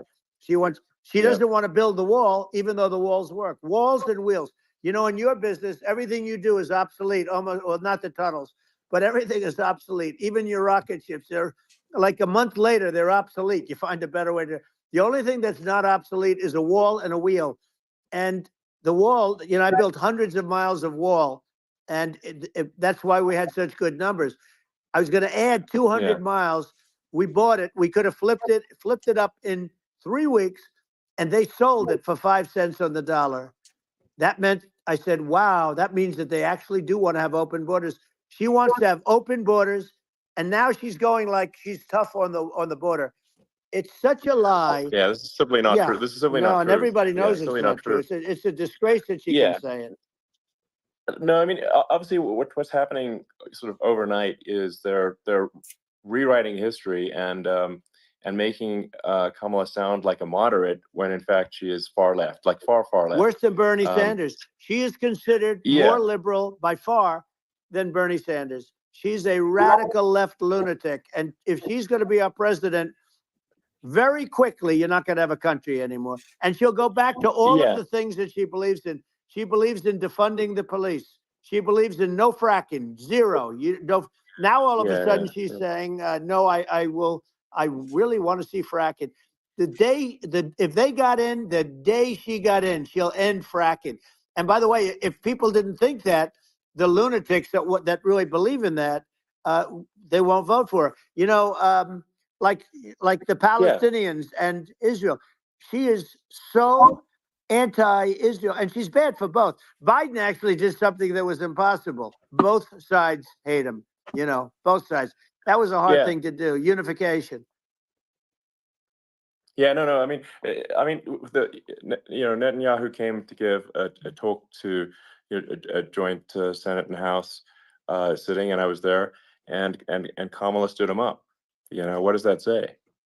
I think it's highly disrespectful.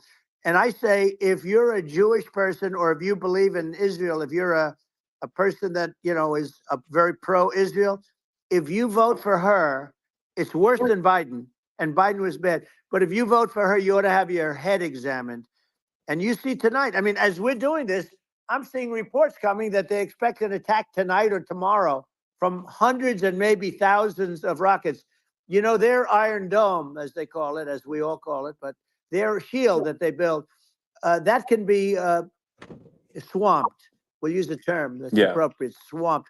But they swamp it by shooting enough missiles. You know this better than anybody. By shooting enough missiles, they can't defend themselves. You know, they just obliterate the whole place. And that's what some people think they're looking to do.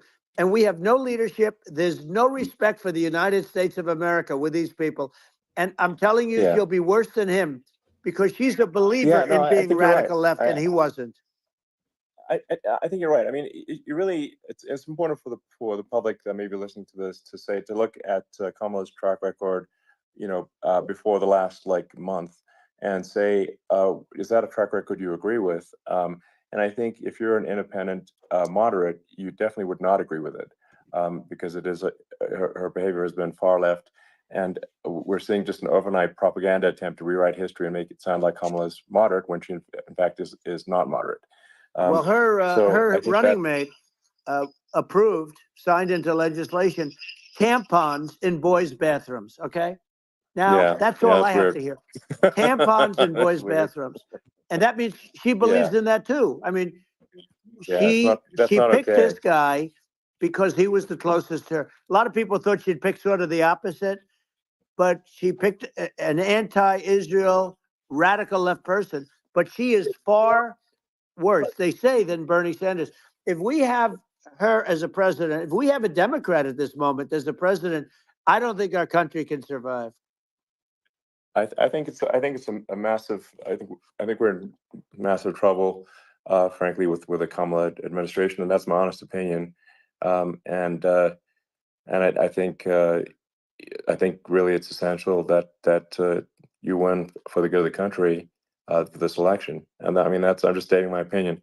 Now, you know, you may have seen this, but I got a letter from the EU Commission, saying, you know, to not have disinformation on the during this discussion that we're having. Like, and there's a lot of attempts to do censorship and to force censorship even on Americans from other countries. And what do you think about that? Well, I know the European Union very well. They take great advantage of the United States in trade, as you know. We, through a different forum, NATO, we protect them. And yet, if you build a car in the United States, you can't sell it in Europe. You just can't sell it. It's impossible. The same thing with our farmers. Our farmers find it very difficult to do business.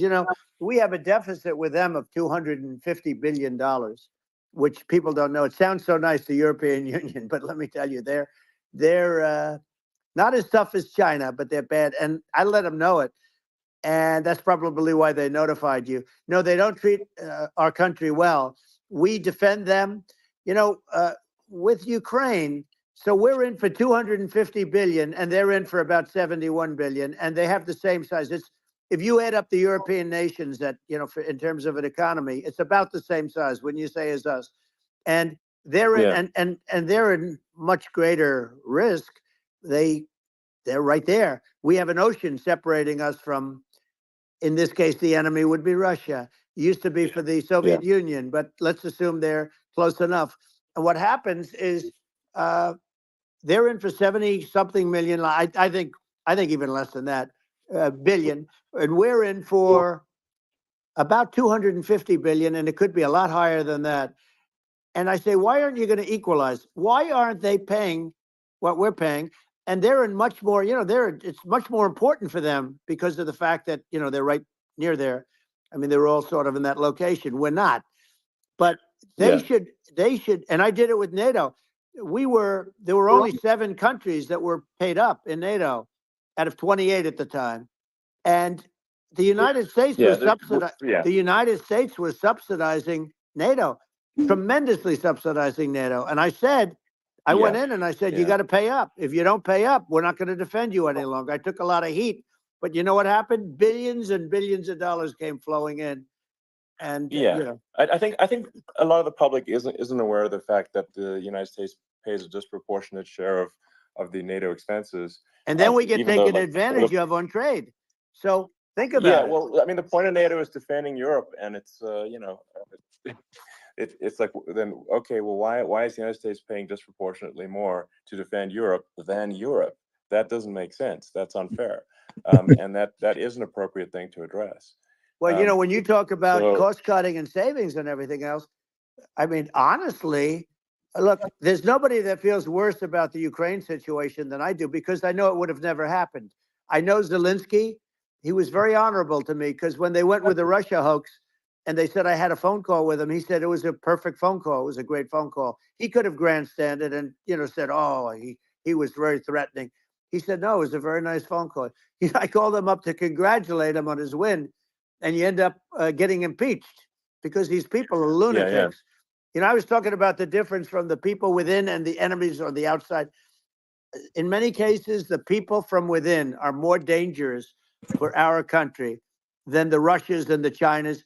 If you have a smart president, you're not going to have a problem with them. You're going to do things. Yeah. Now, they've taken advantage of us absolutely. incredibly, but you're going to do things with the right person. Yeah, well, I think it's obvious that you're a believer and an advocate of free speech, because during your first term as president, you were attacked relentlessly every day, often very unfairly with false attacks, and you didn't try to shut down the media. You didn't try to inhibit their freedom of speech, and I think that says a lot. Well, the good thing is that you and I have, and some people, very few, we can get the word out.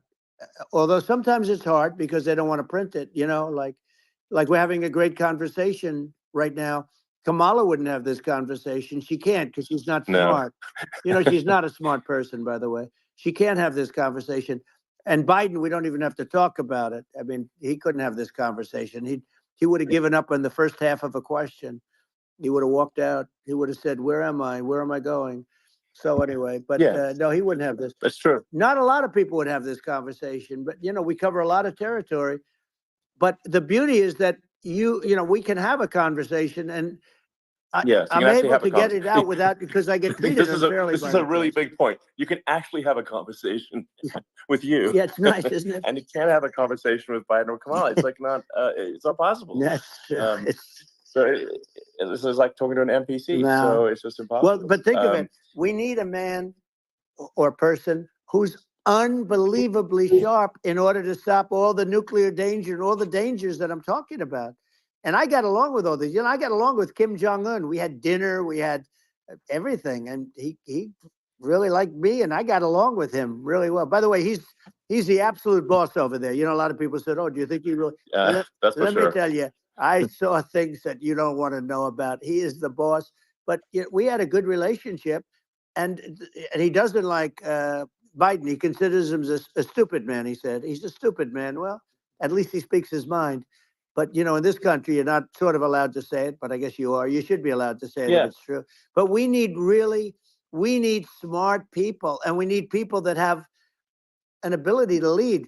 And she doesn't have that ability. Can you imagine? Now, Chairman Xi very well. Can you imagine her and him negotiating, or No, it's even silly. It would be standing silly. together? It is, the whole concept is ridiculous. She is terrible. She's terrible. But she's getting a free ride. I saw a picture of her on Time Magazine today.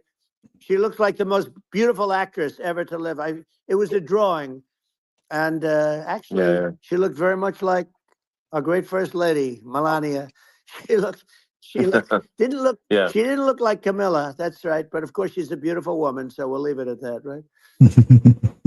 Well, maybe I think part of what people in America want to, people in America want to feel excited and inspired about the future. They want to feel like the future is going to be better than the past, and that America is going to do things that are greater than we've done in the past, reach new heights that make you proud to be an American, and excited about the future. They want the American dream back. They want the American dream back. More important than anything else. It's like you don't have that today because the people, they've been just sucked. They see incompetent people running our. The Biden thing is very interesting. People just found him to be incompetent, and when I debated him, I was like, "Is this for real?" It was. Yeah, it was just absurd.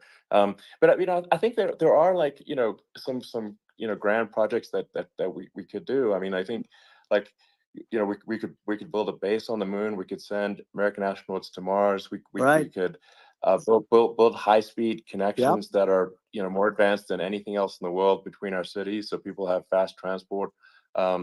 It's possible to solve traffic with tunnels. We've we already made great progress in Vegas doing that, and and just do things that are exciting and inspiring and make the future feel like it's better than the past. Well, I saw what you did in Vegas, and I'll tell you, it was amazing. I got to see.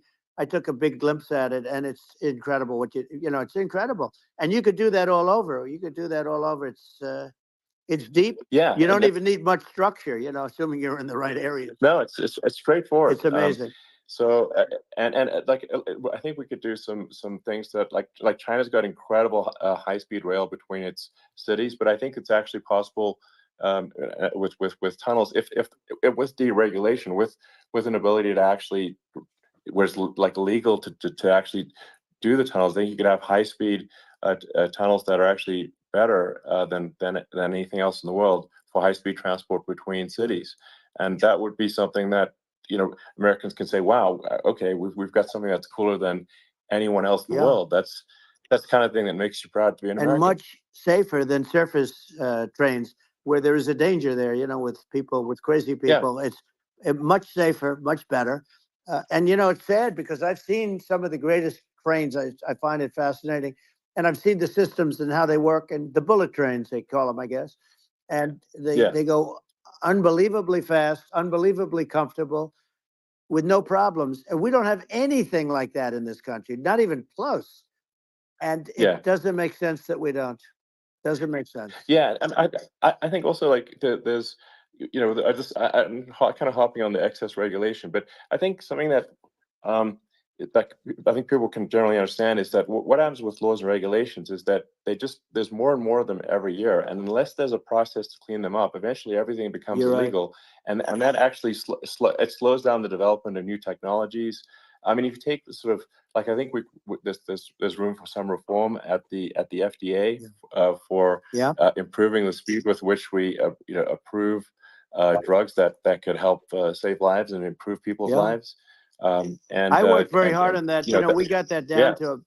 to the lowest number ever, and we got therapeutics approved in the FDA that people can't even believe the speed. But I took them on. I don't think they like me too much, but I got things approved in the FDA at numbers that they wouldn't believe. And it's a very bureaucratic group. Actually, it's a fine group of people in many cases. I got to know a lot of them, but I was pushing them really hard for Regeneron, for so many different things that were really pretty amazing. But the FDA takes too long.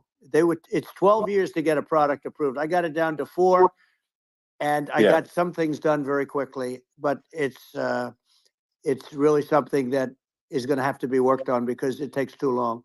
Just takes too long. Yeah, it just takes too long, and it's you end up in the same with the approval, but it's just it takes years instead of something that I think could potentially take months, and that improves people's lives. Yeah. I think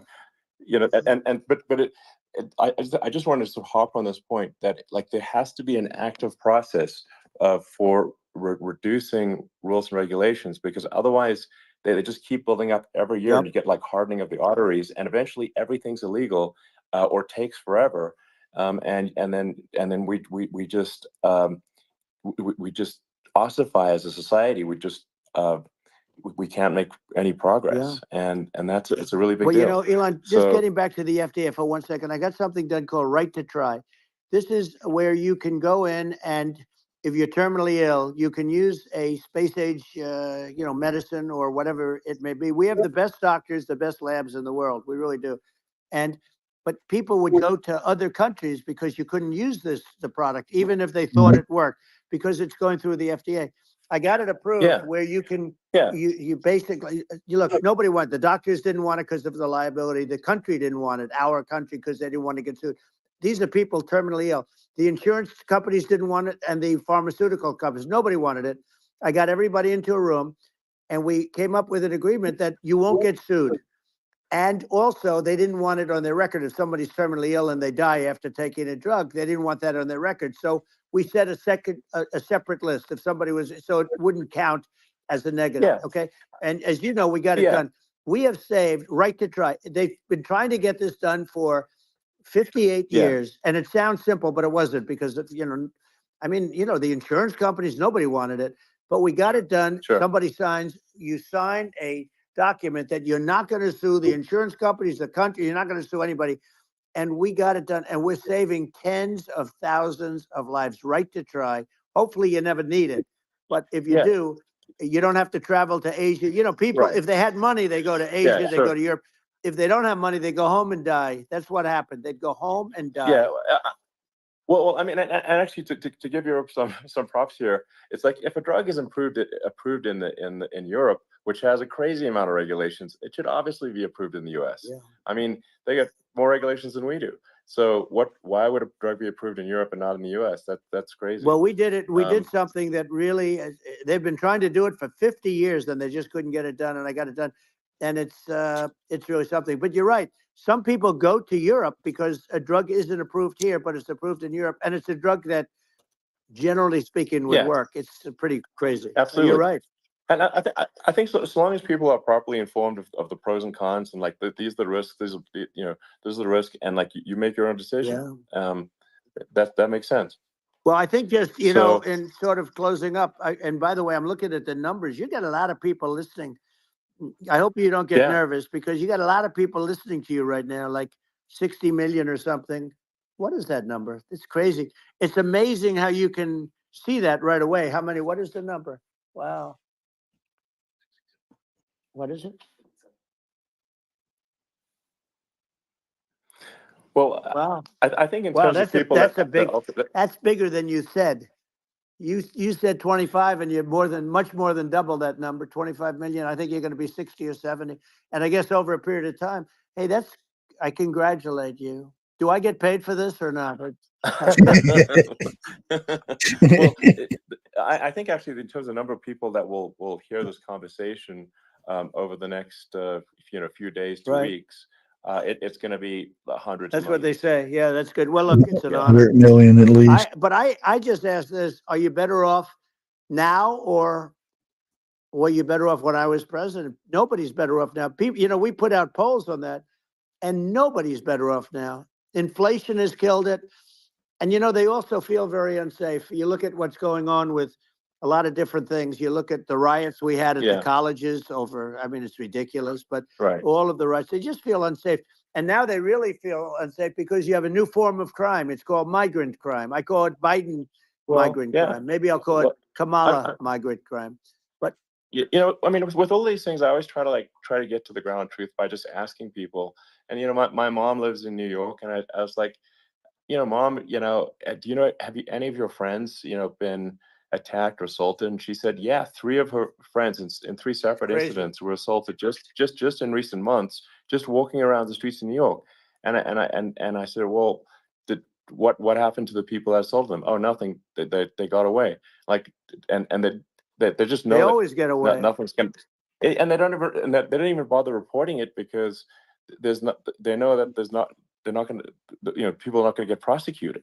They just let, violent criminals out in New York.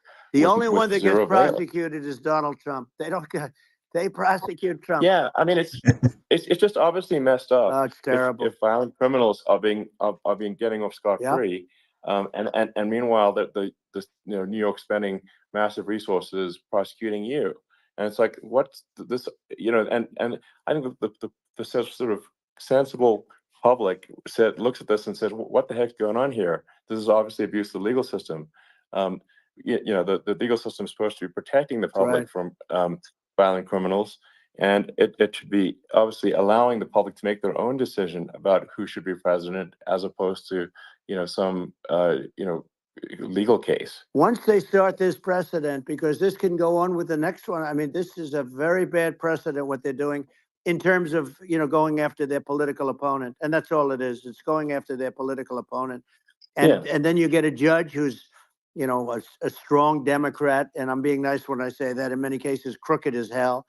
But you get a judge, and you go into an area where a Republican gets 3 or 4% of the vote, and you'll have a jury pool with people that hate Republicans or hate. It could also be the other way, though, because it could start the other way in areas where they hate Democrats, and you get into a Pandora's box. It's a very dangerous thing for this country, and a very dangerous thing even for the state.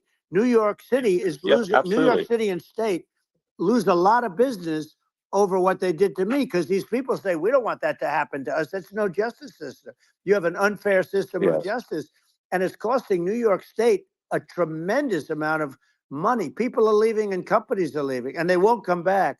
So, all of that stuff is important. But the economy now is the big thing, and we can turn that economy up so fast, and people are going to be back again. We're going to get rid of inflation. I think there's a lot of opportunity. Right. Absolutely. So, and I just want to congratulate you. You've done an amazing job. You have definitely got a fertile mind. We can talk. You and I can talk about rockets. Well, it's kind of you to say. Thank you. Tunnels. We can talk about tunnels and rockets and electric cars. So many things. And now you're into the AI, and that's going to be another beauty, I'll say. So it's an amazing thing you've done, Elon. It's an amazing thing, and I congratulate you. I mean, thank you. And I just say here, here's to an exciting, inspiring future that people can look forward to and be optimistic and excited about what happens next. And that's the kind of future that I think you will bring as president, and that's why I endorse you. Well, I appreciate that. That endorsement meant a lot to me. Not all endorsements mean that much, to be honest. Your endorsement meant a lot. And, we have a phrase, make America great again. It's pretty simple, but it really says that we want to make America great again. And we can do it. We can do it now. But if we were going to suffer another 4 years like we've suffered for the last 4 years, I'm not sure the country can ever come back. That's how bad it is. It's so bad. We have to do a lot of things. I think that's a very real risk. Yeah, it's a big risk. It's a very real risk. Yep. And it's, I'd just like to note to people listening, like I've not been very political before. And if you look at my record, I've actually been, I'm not like, sometimes they try to paint me as like a far right guy, which is absurd, because I'm like making electric vehicles and solar and batteries, helping them with the environment, and I actually I supported Obama. I stood in line for 6 hours to shake Obama's hand when he was running for president. And so it's not like I'm like some sort of dyed-in-the-wool long-term Republican. I'd call myself historically a moderate Democrat, but now I feel like we're really at a critical juncture for the country, and I think a lot of people thought the Biden administration would be a moderate administration, but it's not, and obviously we're just going to see an even further left administration with Kamala. That's my honest opinion. I mean, her dad is literally. I mean, she was brought up as an actual. Her dad is a Marxist economist. You can Google it. I mean, it's not we're not making this up. That's how she was brought up. So, and we want to have a future that is prosperous. And I think we're just at this critical juncture. And I think this is a case of the America is kind of at a fork in the road, and True. And I think it will take the path to, like, you are the path to prosperity, and I think Kamala is the opposite.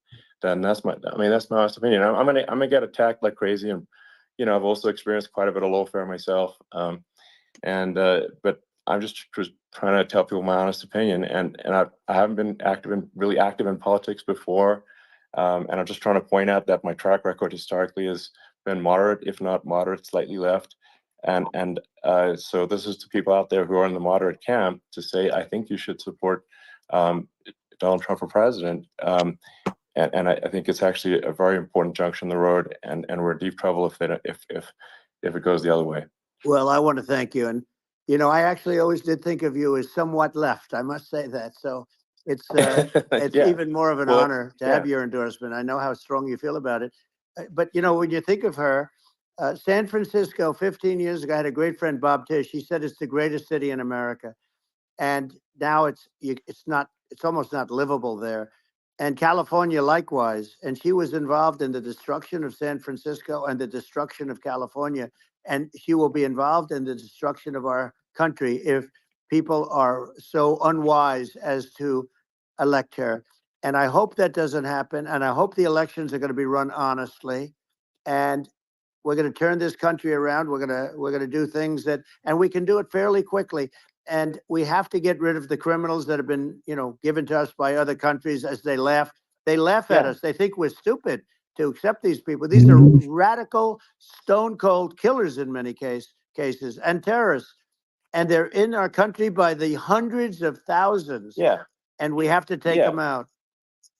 Yeah. I mean, if I could summarize it, perhaps, I think these are issues that I think most people in America would agree with, which is that we want safe and clean cities, we want secure borders, we want sensible government spending, we want to restore both the perception and reality of respect in the judicial system. Just stop the lawfare, and I think that's like. And how are those even right-wing positions? I think those are that's just common sense, and that's. I mean, would you agree with that? 100%. I don't understand, the whole, they call it progressive. They don't like the word liberal anymore, but call it liberal or progressive. I don't understand how somebody could say that it's okay for them to empty prisons into our country. And again, I told you their crime rates all over the world are going way down, which makes sense. In fact, the next time what we'll do is, if something happens with this election, which would be a horror show, we'll meet the next time in Venezuela, because it'll be a far safer place to meet than our country. Okay, so you and I will go, and we'll have a meeting and dinner in Venezuela, because that's what's happening. Their crime rates coming down and our crime rates going through the roof. And it's so simple. And you haven't seen anything yet, because these people have come into our country and they're just getting acclimated. And they don't know about being politically correct law enforcement or lack of law enforcement. And our police, I have to just end with this. We have great police. We have great law enforcement, but they're not allowed to do their job. They have to be able to do their job without being destroyed. Well, absolutely. And it's obviously demoralizing if you're a police officer risking your life to arrest violent criminals who could kill you and do kill you sometimes.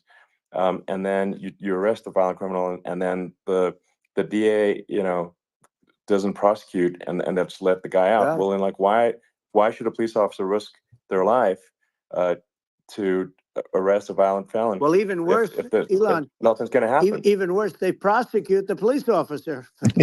They go after it and they prosecute the police officer, and they take away his pension. They take away his job. He loses his family. He loses his house.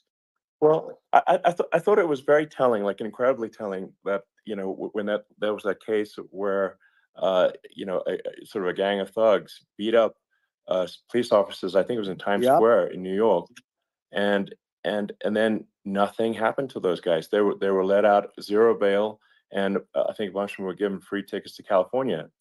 Well, what is I mean, that is a gross indignity against the United States, and that's how, I mean, this is insane. Like, have we lost all pride? How can such a thing be allowed to occur? I've never seen anything. We see where they get shot. It's a very dangerous profession, but it's something they're very proud of, and they want to be able to do their job. But I've seen them get shot. I've seen a lot of things, but I've never seen where these guys are standing in the middle of a big street, everybody watching them, and they're literally boxing, like punching, stand-up fighting a police officer. There were two of them, and you had about six of these guys, and they're punching the hell out of them. And in their own country, they would be dead if they did that. They'd be shot. Yes. They would be shot instantly. And, they come from these countries, and it's taking them a while to realize that we don't do that in this country. But in their own country, if they stood on a street and had a fight with a police officer, they would be shot. There's no political correctness. And it's such a sad, it's such a sad thing to see. And that's the reason you have crime, by the way, because we don't do anything about it. Yeah, we just cannot have a situation where our police officers are beaten up on camera by a gang of illegal immigrants, and then nothing happens to the guys that beat up the cops. I mean, and they're let out. This is Big disrespect. Well, we're going to change it, and we're going to get them out of the country. When I first got involved, they said you couldn't get them back to these countries. You couldn't take them back. In the case of Guatemala, Honduras, El Salvador, some others, you couldn't get them back. And I said, really? Oh, you can't get them back? Because under Obama, he couldn't get them back. They'd fly them in, and they'd put planes on the runways in these countries so you couldn't land a plane. They'd bring them back. And the generals told me, sir, we can't bring them back. The countries won't accept MS-13 gang members. They won't accept them. And I said, really, how much do we pay these various countries in terms of economic aid, which is also somewhat ridiculous? And the answer was $750 million. I said, good. Tell them they're in default. They're delinquent. We're not paying them anymore because they won't accept it. And you know what happened? They all called me, every one of them. They said, we would be honored to take them back, sir. We would be honored. It was so easy. But it's one of those things. And we got them back. We took in so many, the MS-13 is probably the worst gangs in the world. They're the most vicious, violent. We took them out of here by the thousands and got them out of here. And their countries took them back. And because I said, you're not getting any more economic aid. And once I said that, they were nice. They wouldn't take them back for Obama. They wouldn't take them back for anybody. And now we have a problem because we have this guy, and they don't take him back anymore with Biden because they don't respect him.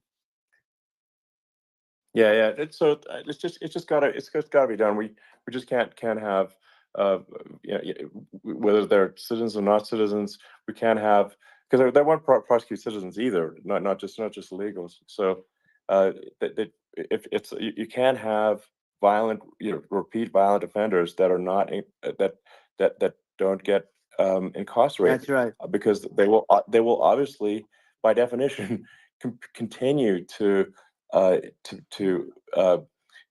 people. And I think where part of this comes from is that there's and I do sort of consider myself liberal in some ways. I mean, it's just that you want to have empathy for people. Obviously, you want to have empathy for people. I totally agree with that. You want to have empathy, but you also have to have empathy for the victims of the criminals. And if you just have empathy for the criminals, it's actually shallow empathy. It's not real.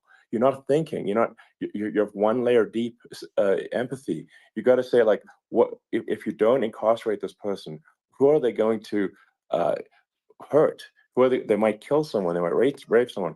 If you don't incarcerate them, you have to have empathy for the victims. And there's a lack of empathy for the victims of the criminals and too much empathy for the criminals. It doesn't make sense. That's why you want to have deep empathy for society as a whole, not shallow empathy for criminals. Right. And we have to give our police officers the dignity and the respect that they deserve. And we have to let them do their job. They can do a great job, but we have to let them do their job. And if we don't do that, it's going to all disappear. There's never been a society like this where you're allowed to do anything you want and nothing happens. And I'm talking about violent crime. And it's going to get more violent because these are really, really violent people. And we're going to get them out of our country, and we're going to get them back to because they were sent here by the presidents and by the various people that run those countries. And I know every one of those guys. And they're smart people, and they're streetwise people. And they really think that the USA is stupid. They think we're run by stupid people, and they happen to be right. But when I was there, we had no problem. We got them out. We took out thousands of MS-13 gang members. We brought them back. And now, again, it's the same old story. We don't do it. And they actually gave them a big increase in aid. They raised it up to billions of dollars, and they get nothing for it. So, I hope everybody's going to vote for Trump, and we're going to get this country straight. Yeah. And I didn't need this. I'm like, I didn't need this. I had a very nice life. I didn't need to go through court systems and go through all the other stuff and run at the same time. I have to run. I have to go through fake trials with, in some cases, corrupt judges, totally corrupt judges. I didn't need it. I had a nice life. I have great locations. I have beautiful oceans that I have places. But I felt it was important. And if I had to do it over again, you probably think I'm crazy for doing it, actually. But if I had to do it over again, I would have done it over again, because this is so much more important than me or my life. We're going to save this country. This country is going down. And these people are bad people that we're running against, and they're liars. They make statements. They do things that are so bad. They say they're going to make a strong border. They say they've been great on the border, and they've been the worst in history. They say they're going to stop crime. Like, the facts speak for themselves. It's so incredible. Speak for themselves. Like it's got to the point where people just don't even bother reporting crime in a lot of cities because they know nothing is going to happen. That's what I hear anecdotally from people all the time.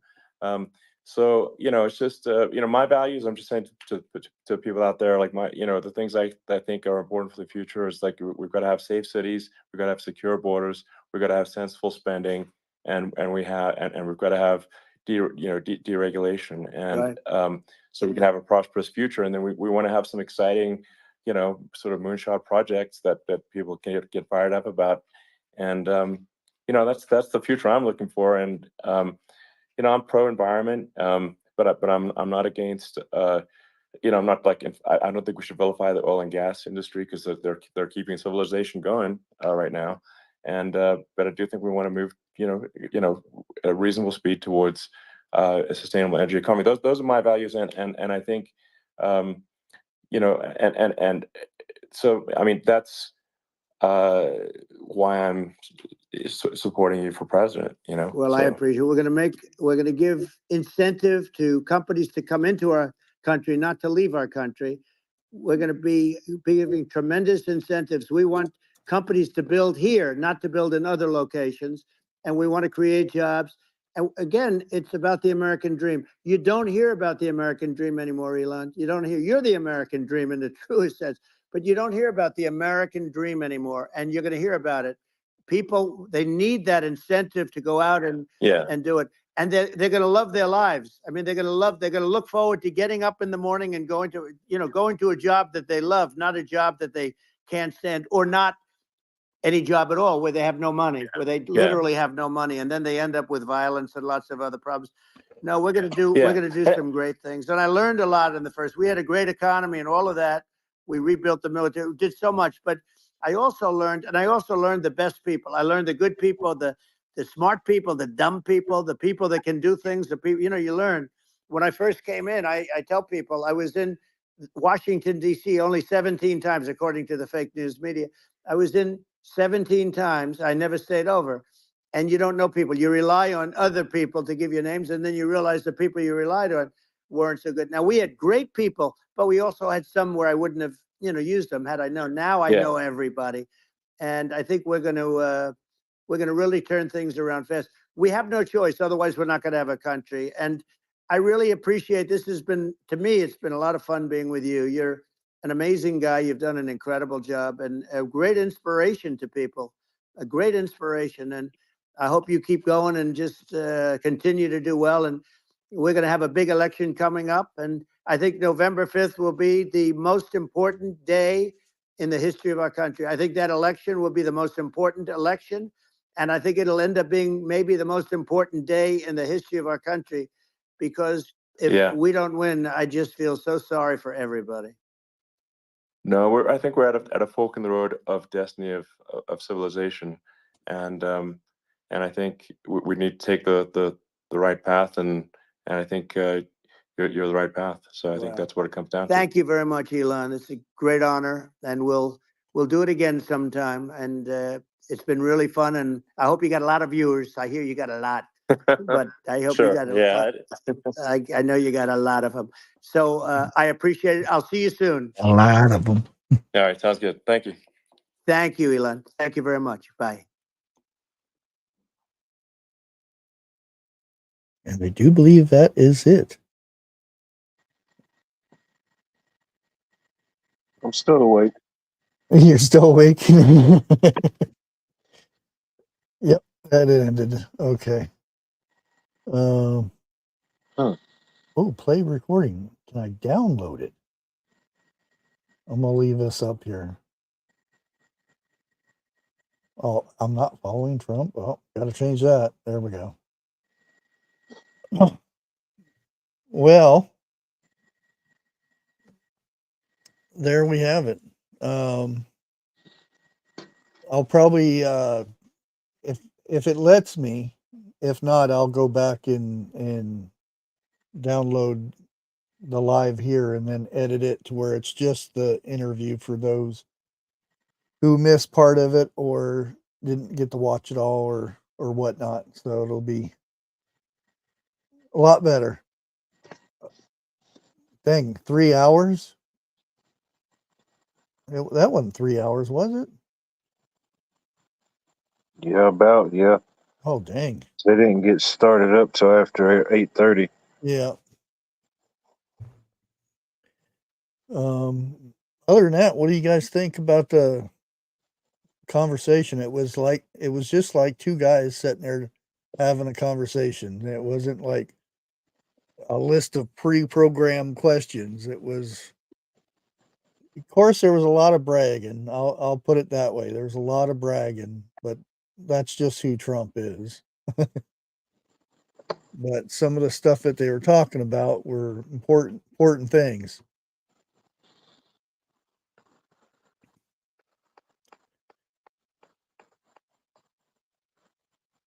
I wonder if Trump was serious about putting Elon get him to work on some of that stuff. That would be interesting. And that's, I mean, if you kind of run the country as a business instead of just tossing money out left and right and whatnot. He would have been out sleeping already. Yeah. Yeah, I'm kind of curious if I can download this. This would be awesome if I could download it straight from there. Share. Well, we'll have to see.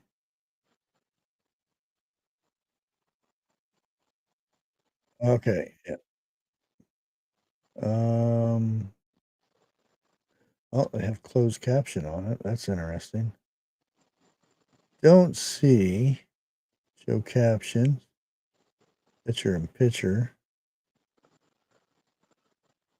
Yeah, it was 3 hours and 33 seconds. Woo. Huh.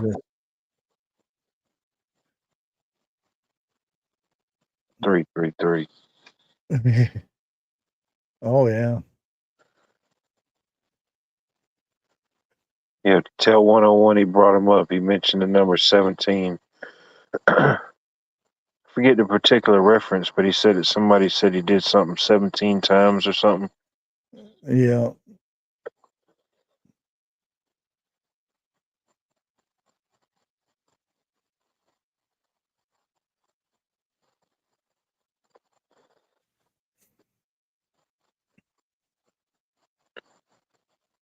Well, I'll put in the word for you to interview Trump next. I like to be able to interview Elon, see what's going on in his brain. Oh boy. Yeah, I was thinking about hitting the button to ask a question, but yeah, I'm sure there was probably about a couple million people that wanted to do the same thing. Oh yeah, that was easily the most watched and talked about thing on Twitter. Oh yeah, definitely.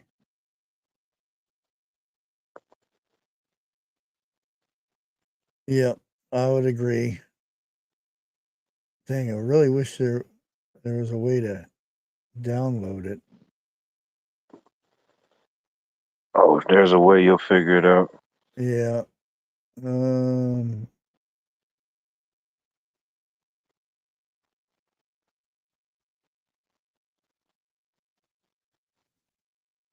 View hidden replies. Oh well, I'll check it out later. I'll probably end up just getting it from the live here and shorten it down. But anyways, it's almost 11 o'clock, so I'm gonna go ahead and call it a night. Jeff was tired, so that was about all the time he could do for listening. I bet he was having a hard time not speaking up. But yeah, I'm glad that we actually got in there at the last minute to listen to it at least.